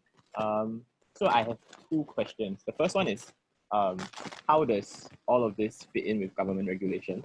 As in, I'm very for it. It's just that I just wonder, right, where many things are tightly regulated and for good reason, for example, like sanitation and so on and so forth. How do things like, all these things, for example, like, I can't remember if it's featured, but like collecting rainwater, etc. How does it align with current government regulations? Which leads into my second topic, which is something my second question, which is what I'm very interested in, which is composting toilets. Which is that, do you guys have any products or brands that you are currently kind of like shortlisted already? And then a third one, just a passing on. I remember when I was reading one of my level 4 chemistry modules on environmental chemistry or something like that, talking about the importance of double glazing glass, right, as a form of insulation, and how basically my lecturer said like that's one of the most like overlooked things, even in Singapore, right? Because for the most people, we think of insulation as a way of keeping warm, but in Singapore, where it's so hot, right, it can actually keep us cooler as well. Yeah, the third one isn't a question. So the two questions are basically how do all these align with and with current government regulations, or are there works to change and campaign for policy changes? And the second one's just on composting toilets. Are there any products that you shortlisted? That's a great question, because that's the first thing I asked Chaichen as well, and I knew this question would come up today. So Chaichen's prepared. Go ahead. Okay, in terms of the regulation or policy, like for example, rainwater harvesting, so we already got in touch with the PUB personnel. So they mentioned that especially for rainwater collection, rainwater is actually a property of Singapore. So we cannot like go and actually collect the rainwater for our own purposes. However, for certain users, we actually need to make a particular application to PUB as well as NEA. So one of the regulation would be on in terms of the tank size that I mentioned just now, which actually you cannot collect more than 20 cubic meter. If you actually collect rainwater more than 20 cubic meter, there will be actually a charging fee for every cubic meter of rainwater being collected. This is the first one. Secondly, is actually for NEA. So NEA is actually looking at the, like for example, the mosquito breeding ground. So for rainwater storage is actually the maximum period is only 7 days. Yeah. So once for any companies or any projects that would like to employ rainwater harvesting system, so they actually need to make such application to both PUB and NEA. There's a particular website you can refer to, and including what's your purpose, how the system layout, and so on. Yeah. So this actually I think will be the general requirements to install a rainwater harvesting system in Singapore. Yeah. And then your next question is, sorry, I forgot.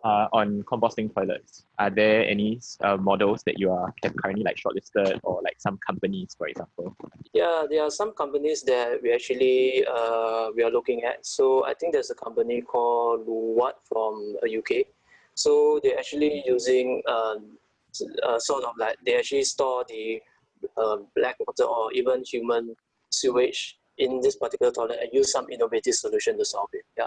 Another one is actually the grey water recycling system. Yeah, but there are actually too many similar solutions on grey water and black water treatment. So I think, yeah, more or less they actually focus on how do we actually store such a waste, and also can convert this waste into a more useful things, like for example fertilizer and so on. Yeah.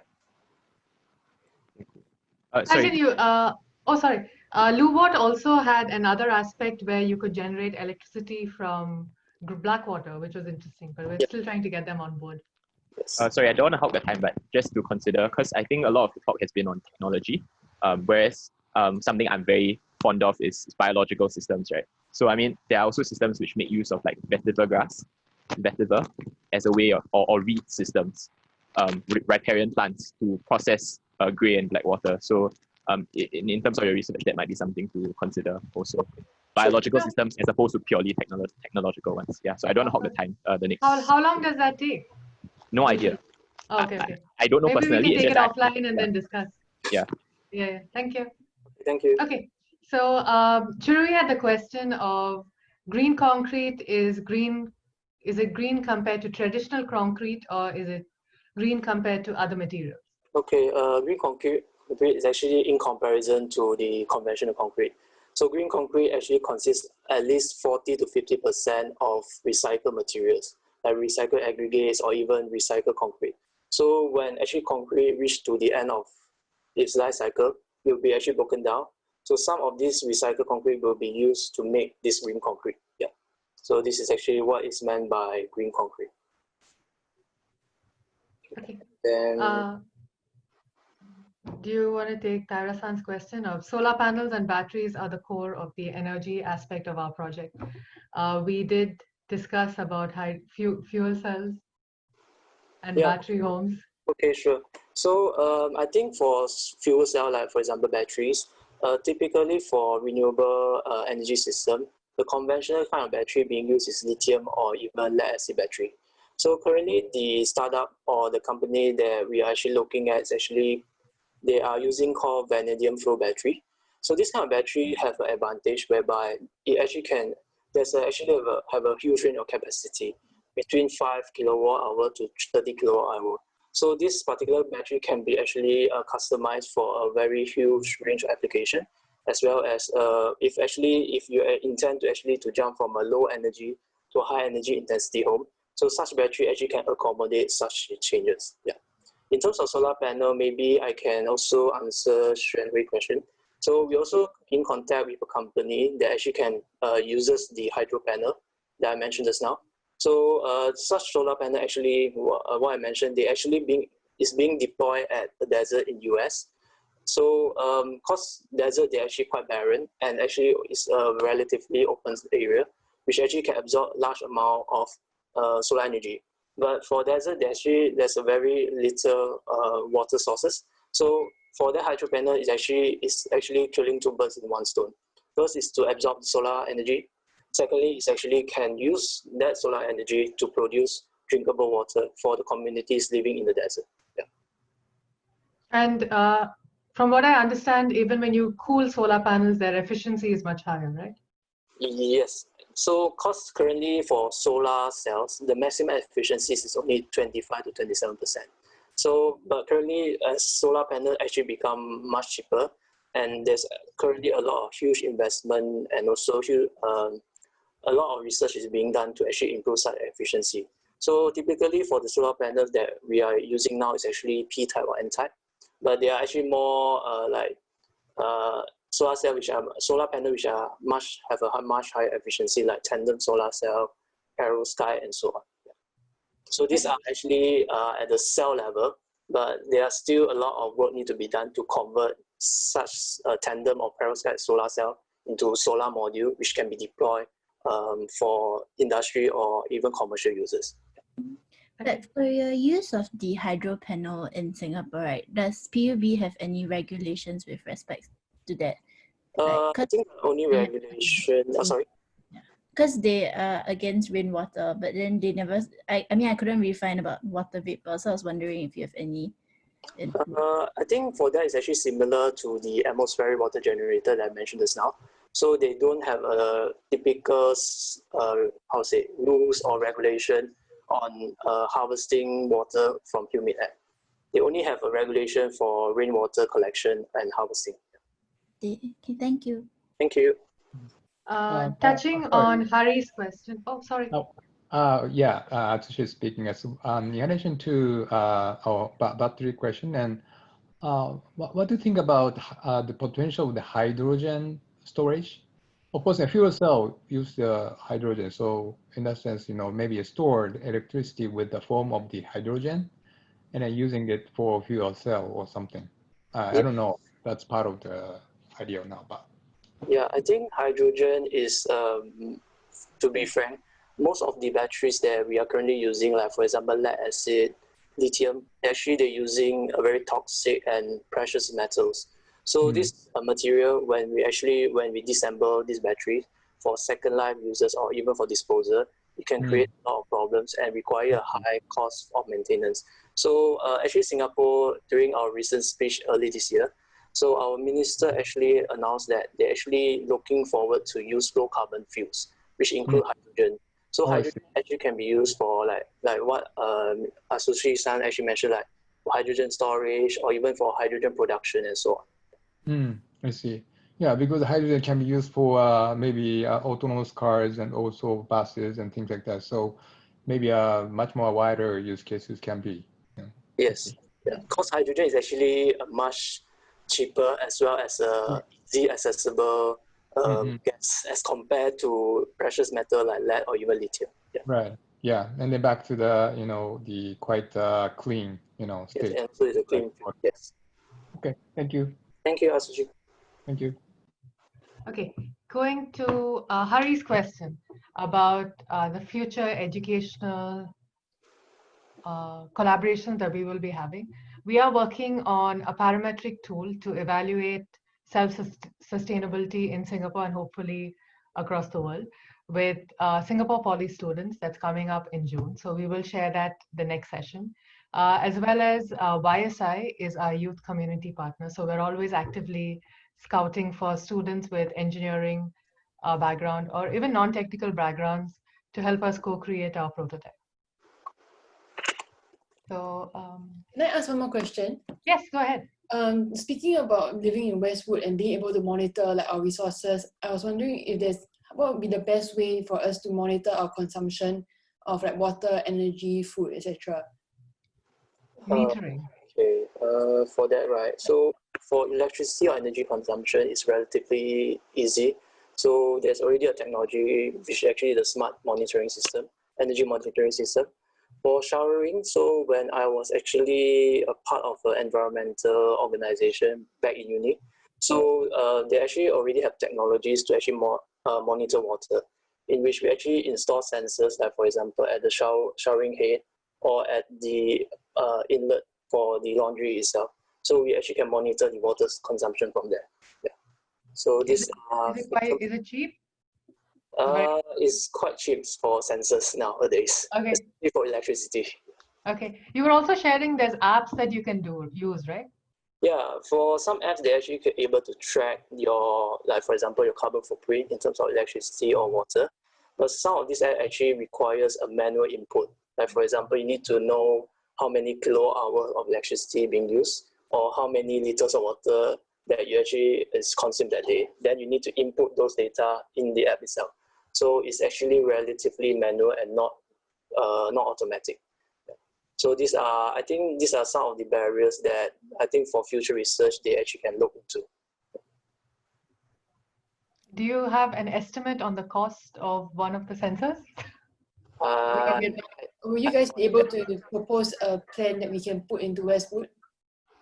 Yeah, definitely there's a lot of existing market solution or even some innovative solution from startups. Because, you know, from Ecolab perspective, we already have some quite innovative solution from Ecolab startup that actually can cater some solution to the Westwood side or So maybe we can get in touch with you. You can be our test bed. Yes, that's what I'm thinking. Like I'm thinking that since we have like inhabitants, we have a house, then like we can both create like data for Westwood as well as for us. We want to minimize our consumption. You can be our baseline, and then we can see. Because we were planning to do baselining in our prototype as well, so we can. It's good to we got our utility bill so that we can see how much we consume in a month, but it doesn't tell us like our patterns of consumption or like how we should lower it. And I would love to hear from your startups, like the Ecolab startups and technologies you guys would want to investigate into, because then like we would be the perfect people to try it out. Sure, sounds great. Thank you. Thank you. Thank you, everybody. I think we thank you for joining us, and you can go to our website projectshia.com and get in touch with us if you have any questions or would like to contribute to our project.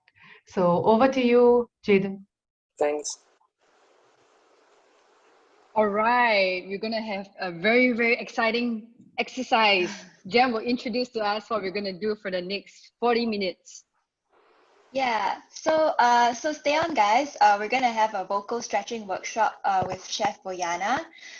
So feel free to turn on your videos. It's actually quite nice to see everyone's faces as we, do this fun Friday activity together. So Chef Boyana is a senior vocal coach at the Vocal Studio. She has over 10 years of singing experience, and she studied like music in Europe, across Europe, including Balkan music, jazz, pop, folk, gypsy music, and she also won the Best Vocal Award at a Macedonian competition, I think. But in any case, without further ado, let me just bring her forward here. Chef Boyana, can you come on and say hi? You need to unmute yourself. You need to unmute yourself.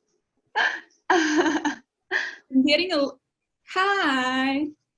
Hello. Hi. Thanks for joining us today. How are you Spending guys? the Friday Thank afternoon. you, Janice. That was a Good. wonderful intro. Thanks so much. There's quite a few of you there. Thank you for having me.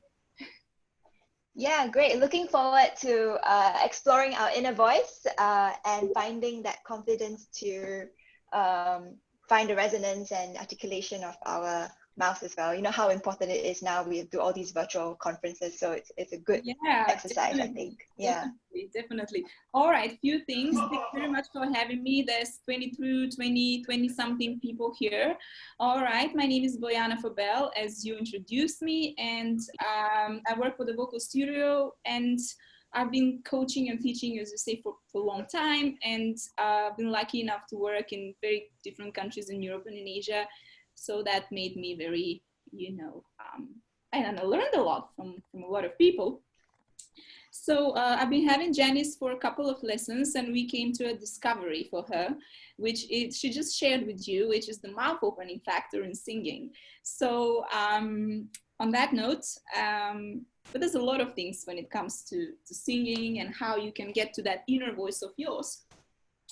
You see, this is just an introduction for a couple of minutes, and then later we're just going to move to some exercises where it's going to be much more interactive for you guys so that you can jump in and explore your own voice, right?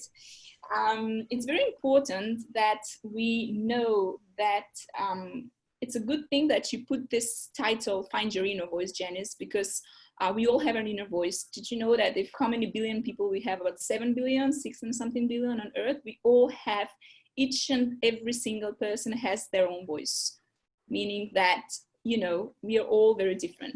So what does that mean, finding your inner voice? First of all, this is where training comes in. Find your inner voice means to open up and sing freely. But that is not easy if you have never done it, or if you don't know how you sound and you're like, oh my God, find my inner voice. That's even scarier, right?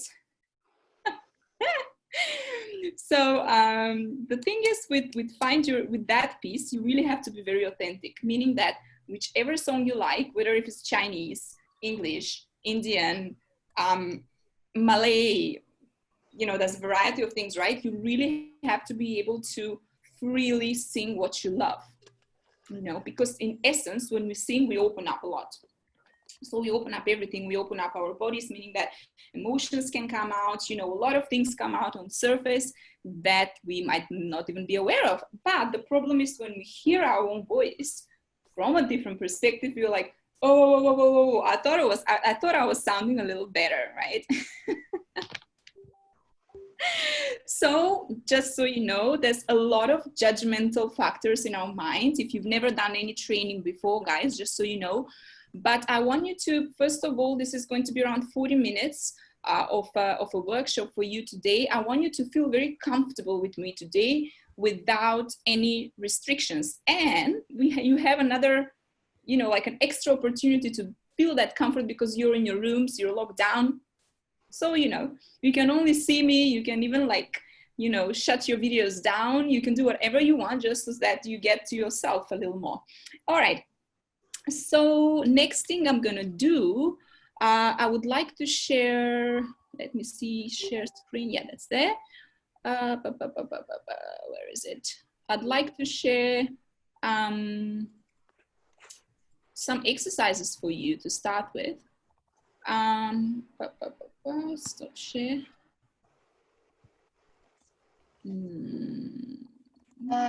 Would you like me to help you with the sharing? Good. Okay. It should be okay. I'm just trying to log on to the website where you can go okay. vocal exercises. So then you can start from there. So did you know that singing actually starts and begins with breath? Meaning that our voice actually, it belongs to a particular group of instruments. Since I mentioned breath, that would mean that the voice is actually a wind instrument. You do know that, right? Mm-hmm. Yeah. Mm-hmm. Wind, what does that mean? That's air, right? Circulating air. So we need that air a lot so that we can make that circulation happening all the way from our lower body to, our head. So if you can, in other words, as others say, maybe you've heard that before, if you are able to breathe in from the diaphragm and pull the air from a very low space, you know, which is somewhere, I have to stand up here, right? There. So you have to literally like pull the air all the way up and somehow control it there. I'll let you know if I have the time to do it today, so that you can, when you throw your voice out, it sounds nice and stable. So we're gonna do some breathing exercises. If you guys want to maybe do you have any questions before we start? You can unmute yourself if you have any questions, any of you. During our classes, you told me to stand up with my feet apart, right? Shoulder width apart. Should we do that? Is it better, or how can we do that? Yeah. Well, usually you should be standing like with the feet apart, not too wide, right? But like, you know, in line with your hips. So I don't know. We all have a different sort of. So if these are my hips, right? So my feet should be also falling down all the way in the same line, right? So just measure that for yourselves. Do that. Okay, since you're standing there, we can do, it's gonna sound a bit like it's too much, but actually it's okay. We're gonna do 20 times of hissing. You know when you pump a tire from a bike? How would you do it? Like this, right? And then in that case, what should be ideally happening, but don't get disappointed if it doesn't, because sometimes it doesn't happen overnight. It needs a lot more, you know, practice. You have to be feeling how your belly goes all the way out. You know, like when Santa Claus laughs. I tell this to my younger students, Santa Claus laugh, and they're like, oh, you know. So we laugh together, we do ho, ho, ho, because what we have to do is we have to push our bellies out. So when we do this exercise, I'm calling the hissing or the pumping up a tire. So we do, so my belly goes out, out, out all the time.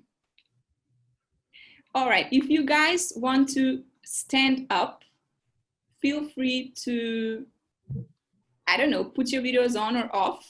Oh, hello, I see everyone. Hello, hello, hello. Oh, that's so nice. Some of you are covered, but that's also okay. All right, just stand up, guys. Stand up, all of you. And I'll give you about 10, 15 more seconds to get in line, you know, with your hips. So see, if your hips are very small, then you have to be standing in that position. If your hips are wider, then you have to be, you know, standing in that position. Are we ready? I think we are. Okay, let us pump the tire for 20 to 30 times. I'll give you a minute. When you're ready. All right. I can see Ritika is still getting ready. Okay. Yeah, sorry. No worries, take your time. Okay, guys. 1, 2, 3, 4, and start.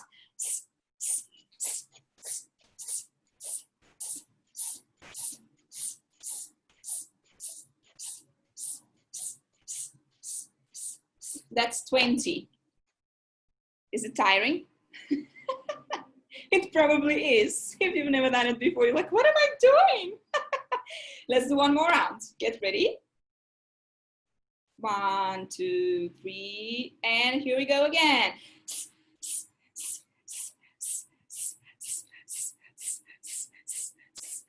Yes. Shuhen says, I'm feeling I'm doing it wrong. Are we supposed to push the belly out? Push the belly out, yes. Don't push the belly in, because if you do that, you'll end up exploding in your chest area. So you have to push out. Very good. Thanks for the question. All righty. Let's go. Guys, a few more seconds break. One more round. 1, 2, 3, we start. And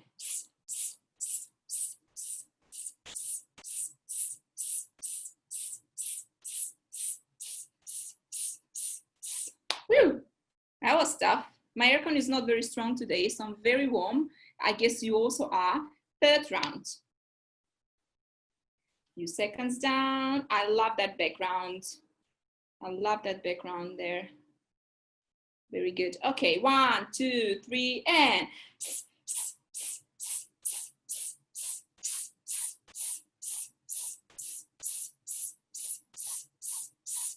relax.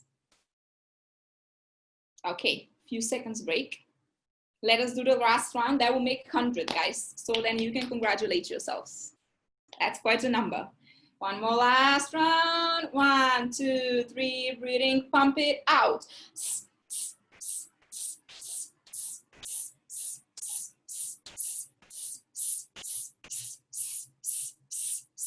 Wow, down. Yeah. Well done. Yeah. It's quite hard to be consistent. It is. But like the 13 count, I feel like I ran out of breath. Yeah. Well, you know that we tend to withdraw our stomach when we in daily life, right? We never think consciously as we wake up and during the day, oh, let me expand my belly. I mean, right? No one does that for sure. But we think that we should withdraw. So now we're doing an opposite thing. So we're pushing the diaphragm down, like, work on it, like a muscle, right? Because she's a muscle. So it's a muscle, right? So we have to move that muscle.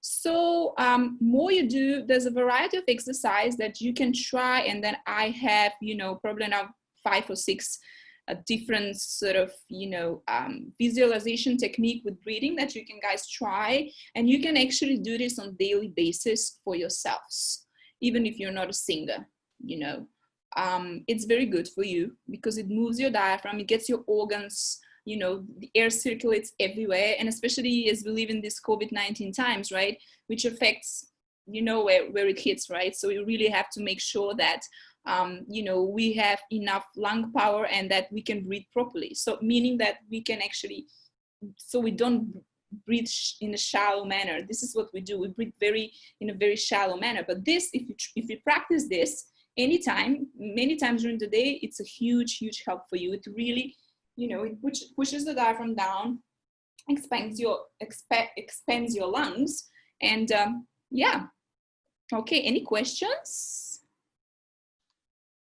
Do people do these exercises before they start presenting or like, performing on stage, like rapping, to, I don't know. Yeah, so the thing with breathing is professional singers, however, more you sing, better the muscle memory becomes stronger, right? So then we don't have to do it so regularly, but for beginners, it's a must, especially since people tend to sing many times on their throat. They put the neck out like that and things like this. This is due to us not knowing that, what's the right way of producing a sound. So if there's no breath support, then the sound is very shallow, then you become very tired, etc., etc. There's a lot of issues that come after that. So breathing is super important though. So that's one of the things that we definitely, I definitely wanted to cover. Do you have any other questions in terms of breathing? I have a question. Is it also to calm yourselves down before you go on stage or something? Oh yeah, you can do that for sure. Yeah, because I feel like there's suddenly oxygen in my lungs. That's very good. That's actually very good. Well, to be honest, there's a variety. There's a plenty of techniques that singers do when they're stressed. Usually it is connected to breath, and sometimes people, for instance, if they don't have the time to warm up, they do these lip trills, like. Yeah, this I've seen in movies. Yeah. I mean, that's like the most exaggerated and most it's an exercise that's very much in use nowadays. Everywhere. But it really is helpful. I mean, now we can move on to, thanks very much for that question. So either lip trills or breathing in many different ways can actually help reduce the tension. But a little bit of tension is always a good thing. Because once you go out on that stage, that is gone. So you can actually release a lot of stage when you're on that stage, or performance plays or etc. So all right, breathing. So let us try. Janice, can you maybe share the screen share the link from the first exercise? The vocal warm-up and scale exercises? That should be the vocal warm-up and breathing. I think it's the third or the fourth on the website. As you scroll down, you'll be able to see. I think it's the third one. Breathing, chromatic, and major scale. Yeah. Oh, yeah. Okay, got it. Okay, I'll share. Sure. So guys, the first exercise there, it's about 44 seconds. Very good. This is breathing exercise. So what you can do there, Jan, you can actually try and play and see if we can hear it well, and then I will be able to tell you more about it. Oh, that sounds good. Yeah, sounds pretty well. Okay. Yeah. Great. Awesome. Yeah. Xuan, yeah, audio is really good. So I will be talking through the audio. Basically, there's like an introduction there. And what you can do is this. You can pick a note yourself. You have to mute your microphones and try it for yourself, so it's more intimate, right? So you can pick a note which is very comfortable for you. For me, for instance, I would probably go with something like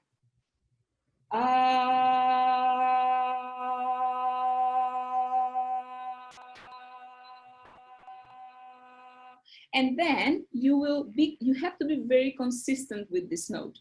So you have to keep it in the same volume, everything has to be the same all the time. But remember, it's not 45 seconds, it's about 35 actually.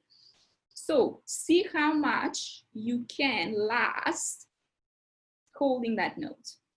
Don't be afraid if it's only like 10 seconds. Don't get discouraged, disappointed. Everything is achievable. More you practice with different techniques, you can achieve, better breath support. Some of you maybe will get to 20, 25. And let me know when you do this. So in a couple of seconds, when Jen will just start play, you guys listen to it. Just pick any tone that you like and stay with it. And see, later on, I want your feedback on how many seconds could you like keep that note consistently. For how long? Is it 5 seconds, 10 seconds, 7 seconds, 15, 20? I'm curious to know, and be honest. Don't be shy or anything, because you're very new to this thing. All right, Janice, you can press play.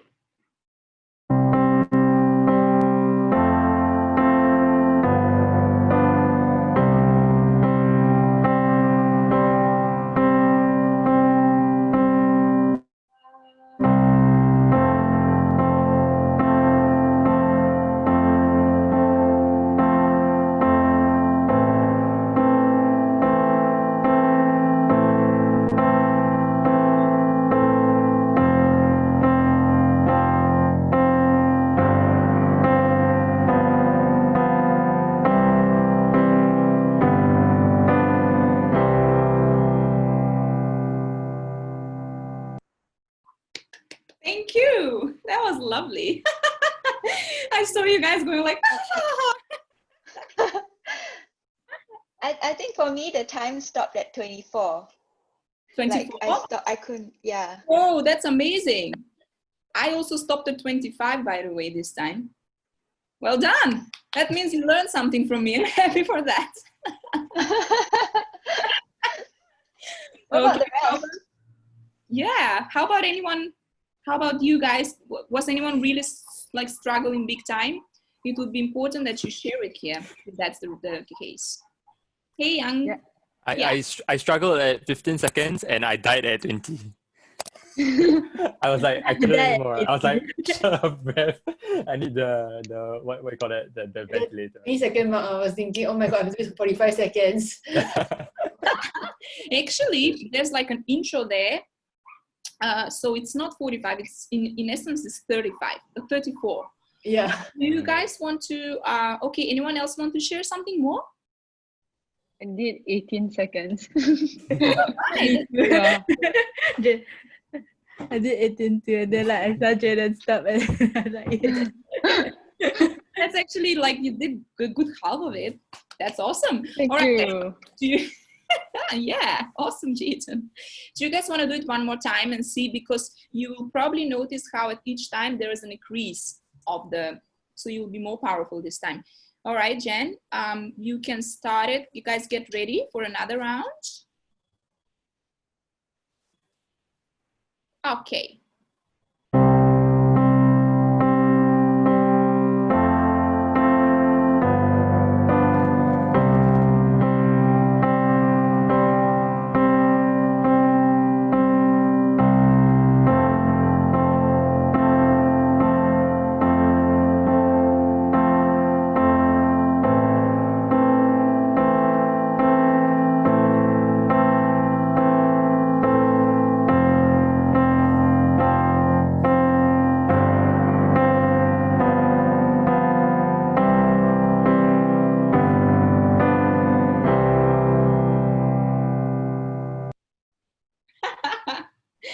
How was that? How was that?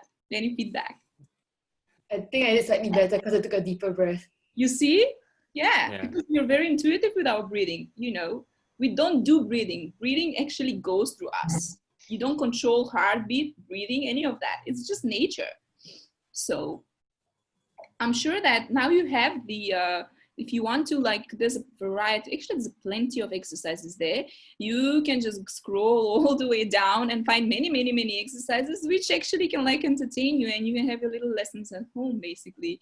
But yeah, the first exercise with 35 seconds of in one breath, it's quite a challenge, but you see, try it. If you are, you know, just be willing to go all the way and push yourself to 30, I'm sure you'll be able to do it. Even if it's per se wrong, which obviously maybe one day I can show you how to do it in the proper way so you can last for longer, just do it. And then you see that each time you're getting better and better. This is a practice, great practice for your muscle memory. Yeah.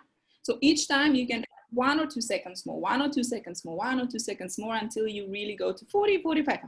That'll be a deal. Alrighty, so what else do we have to cover next? Do you guys want to share, how is your musical experiences? What do you think of music and of singing? Can someone talk about it? I think I nominate Yang En. He was in a band before when we were in school, but I've never watched him play. So yeah, Yang En, share your musical experience with us. Yes. I was getting ready to hear your story, Jay. Okay, but thanks for volunteering again. I started out not really singing, but playing the keyboard and piano. So like that's the main instrument that I've learned since I was a kid. And then when I was in school, we kind of formed a band together. So I was playing the keyboard for them, and then I started like with classical, because that's like how most people start with piano. And then from there you kind of move on to like the songs that you want to learn, and then you explore. And I've got to say, like the first few years of learning like music with all the theory and everything, it's quite dry because it tends to be quite technical at times. But I guess like once you pass a certain level, you start to continue it because you like it, because you enjoy it as part of your interest, rather than being forced to. Yeah, I mean, you see, I come from a background which is very, wow, it's a long story. I'll try and make it very short. I started as being on television very frequent. I don't know how that happened when I was very little, and I got into that popular music scene. But later on, when you start falling in love with music, and when you're like, oh, this is cool, I want to do this more, that like puberty age, right? When you go to high school, I decided I want to enroll, music's high school. But on my, I don't know if it's luck, I guess it's luck, everything is luck, that's why I'm here today. There was a lot of theory and a lot of, non-practical approach per se towards music, which for some people works well, for others don't. You see, this is why we have popular music nowadays, because popular music has a different appliance and for popular music, you have to be more on the creative side, and you are allowed to express yourself in many, many different channels, in many different ways.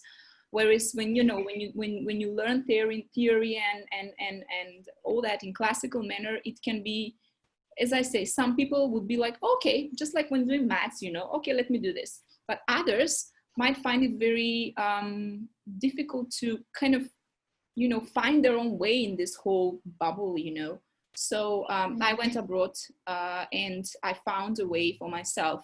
So I would encourage you to always follow whatever you feel. If you want to do music lessons or anything that's connected to music, even if it sounds crazy, even if it sounds completely like, oh my God, why am I like this? Why do I want to sing like that? Why do I, that is the right thing. So you have to really listen to, what you want in terms of music. Because what I did, if I start, talking to people, they'll be like, drop their heads down, because, I did a lot of sacrifices to be able to, go from one education system to another and to a third education system, this language, that language, so it was a constant, it was a lot of work, but, that's what I felt.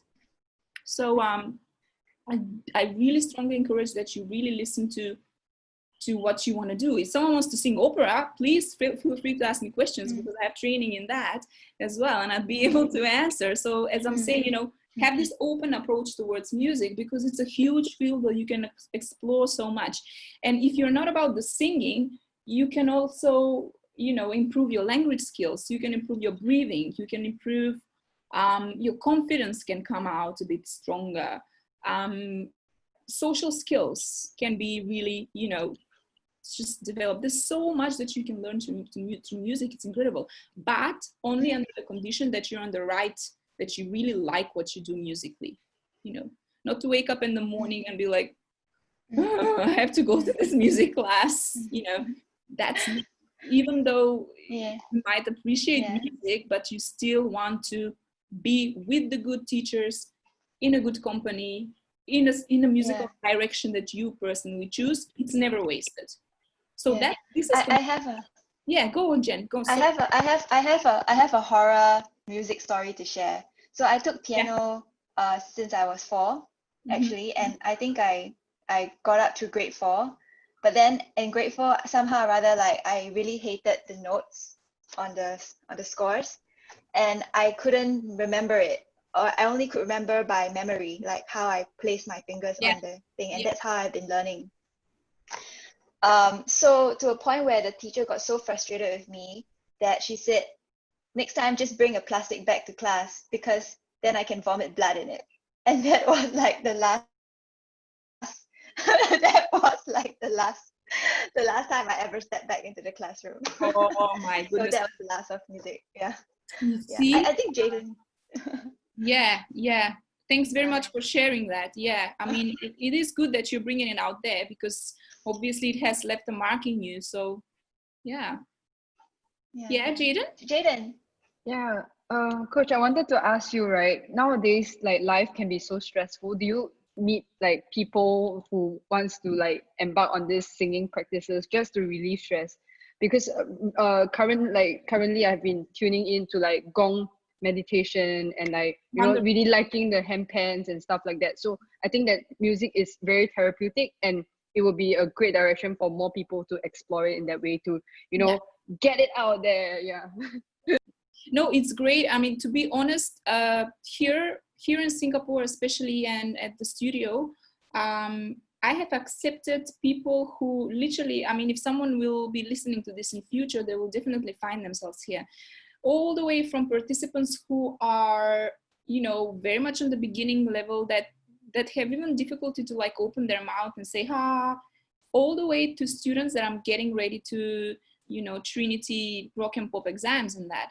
So I have this vast area of students, because just because of the experience that I had in life, because I understood that music, it's a huge plateau. You can be very much on the technical side, just like we mentioned, these teachers who are very strict with us, right? Who are very like, you must do this. I also had those. you know. But on the other hand, later in life, I went to a direction where I found a lot more kinder teachers who actually encouraged my original expression to be brought out. So yeah, I mean, we can use singing for so many different things. From health perspective, it's great. I have to share this story. 2 years ago, I went to the general practitioners. We had some testings to do because in Macedonia, the air was very polluted back then. So they all send us to do some checkups and that. And so this lady who was actually checking my lungs area and this and that, she asked me whether I'm doing some sports. I was like, I'm not very much into sports, you know, yoga and stretchings and occasional joggings. And she was like, because your lungs are so strong, you actually have that same capacity like someone who's been training, you know, particular sport for years. I was like, no. And then I realized, oh, but this is because of singing, you know. And then I told her what I'm doing, and then we started talking about things. So yeah, I mean, by all means, I encourage anyone that feels like they can benefit in some kind of way through singing, please do. Please do sing or yeah, go on. Yeah. Could you share with us some like exercises that helps us with our the pronunciation? Okay, that's another issue. Yeah, like. Thanks very much for bringing that. Yeah. So so Jen had a super, I think, marvelous discovery when she was in lessons. When was that? Like whenever we were together last time offline. We figured out that when she's pronouncing the words and opening the mouth a lot better, that actually she can reach the higher notes, and she can just suddenly, she had this change of her voice. She could just reach some higher notes in a very easy way. And before that, she was like, oh, I cannot remember that, right? And then I was like, you know, observing her. And then I was like, at one point, because you're not someone who, because there are people who are very closed in their mouth, but you're not one of those people. You just have a normal way of speaking. But yet, I just noticed that, oh, the opening of the mouth is not enough. So then we tried, and I was like, could you announce such as, you know, all the vowels like a, e, I, o, u. So this part here, you know, that we have, these are called articulators. This is how I like to call them. When I was writing my book, I named them articulators because they articulate our sound. So they give a shape, they give a color, they give a particular expression. Yeah, Xuanhe is doing something. Yeah, you see? Yeah. So you can try this together. How about like the sound ah? When you say ah, what do you think is better? If I say ah or if I say ah? What's clearer? Ah, right? Ah. If I say eh, you see my shape of the mouth is better than that. Eh, right? I say e is very neutral. E. E. O. O. All right. Oo. Oo. A, E, I, O, U. So it's a very natural, you can actually practice. You can do some vocal gymnastics. A, E, I, O, U. A, E, I, O, U. A, E, I, O, U. A, E, I, O. Your jaw hurts. Maybe you're stretching too much. You have to be careful there. But yeah, you can practice this. And when you sing, if you announce in this way, the sound changes. So you become a lot more clearer when you sing.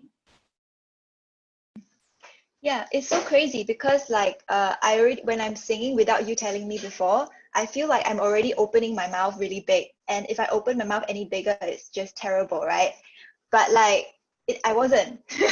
It was just that little bit of opening that really made a lot of difference in. Well, you know, there is a difference. It really depends how you open your mouth, though. There's like, if you speak, for instance, if you sing in Italian, say, let's take that language, they have a very straightforward way of pronouncing the vowels, which is a, e, I, o, u. Very straightforward, very open with a little glottal onset, which is something that it's a technical thing. I'm not going to bother you too much with that.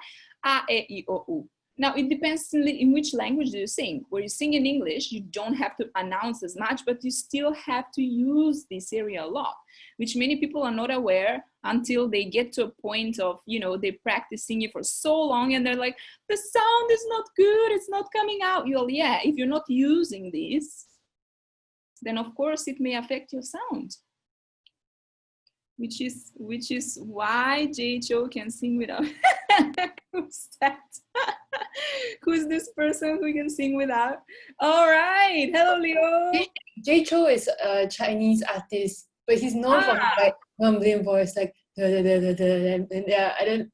He sings a song, but he doesn't like enunciate. Can you guys share a link here on the chat? Okay, Shenhui, do you want to find a link? Yeah, JHO is my idol actually. Yeah. Oh wow. Yeah, he's really popular. Hear it. So let's just do a quick analysis on him or her. It was a boy. Yeah. Actually, coach, when I was younger, I wanted to be a singer. So maybe, yeah, we can follow There's up still hope. in future. All right, give me 1 minute, guys. I'll just quickly check this. Hello? Yeah, he's famous for like not here, I don't know. He's just a minute, I'll mute myself for like 30-40 seconds. What's the link? It sounds weird. I think it had some ads at the start. You know, damn it. What? Nothing. I can't hear you. What? You're muted.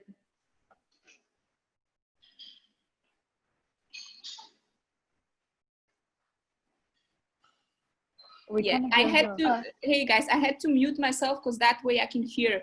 Yeah, I heard just a few seconds and I'll explain to you what it is. Okay.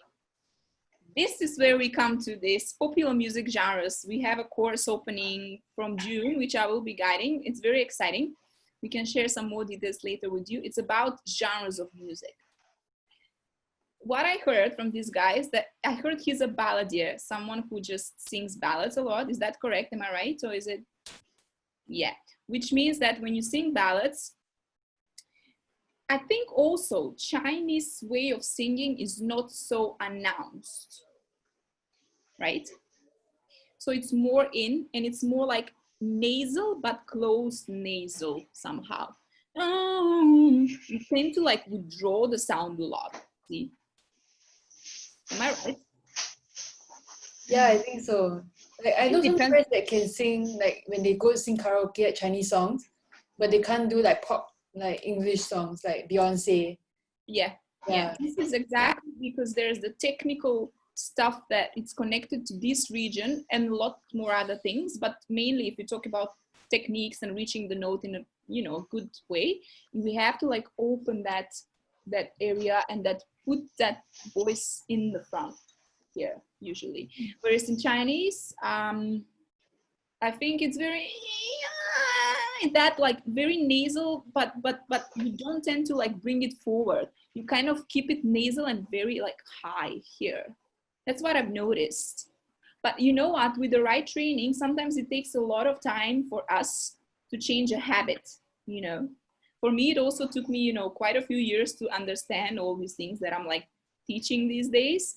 But yeah, so literally every single genre of music and every language has its own way. If you want to sing in the right way and be like, wow, impress everyone and yourself, of course, and sing the right way, perform the right way, you have to really understand what's going on in a technical way so that you can do it well. Yeah. My friend and I came up with this theory that has not been disproved. We found that people who are of Filipino descent are very good singers. Yeah, that's anybody that I've met that is like half or like Filipino, like I think the way they use their voice, they can always like hold like a pretty good song. Yeah. That is also, usually they have a very white, they have very white faces, and they put the tone, it's very very much in this area, and they can somehow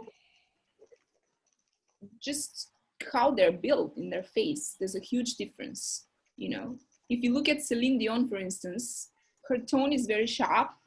She doesn't have the, and if you compare Filipino voice with Celine Dion voice, you'll see that they're completely in a different, the structure of the face is completely different. Obviously, there's a lot of, you know, where you're born, how the country is and what's surrounding you.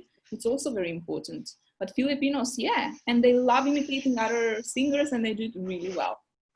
I have quite a few friends which are excellent coaches and friends that are, you know, and they understand singing really well, generally speaking, of course.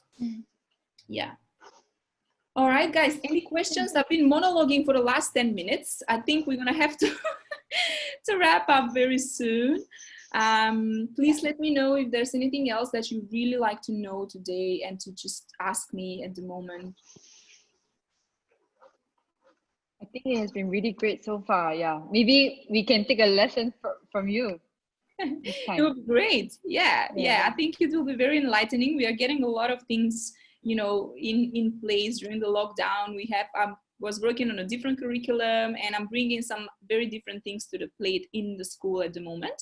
So if you guys are interested, you're welcome. Janice really can't wait to like be out. That's what I know.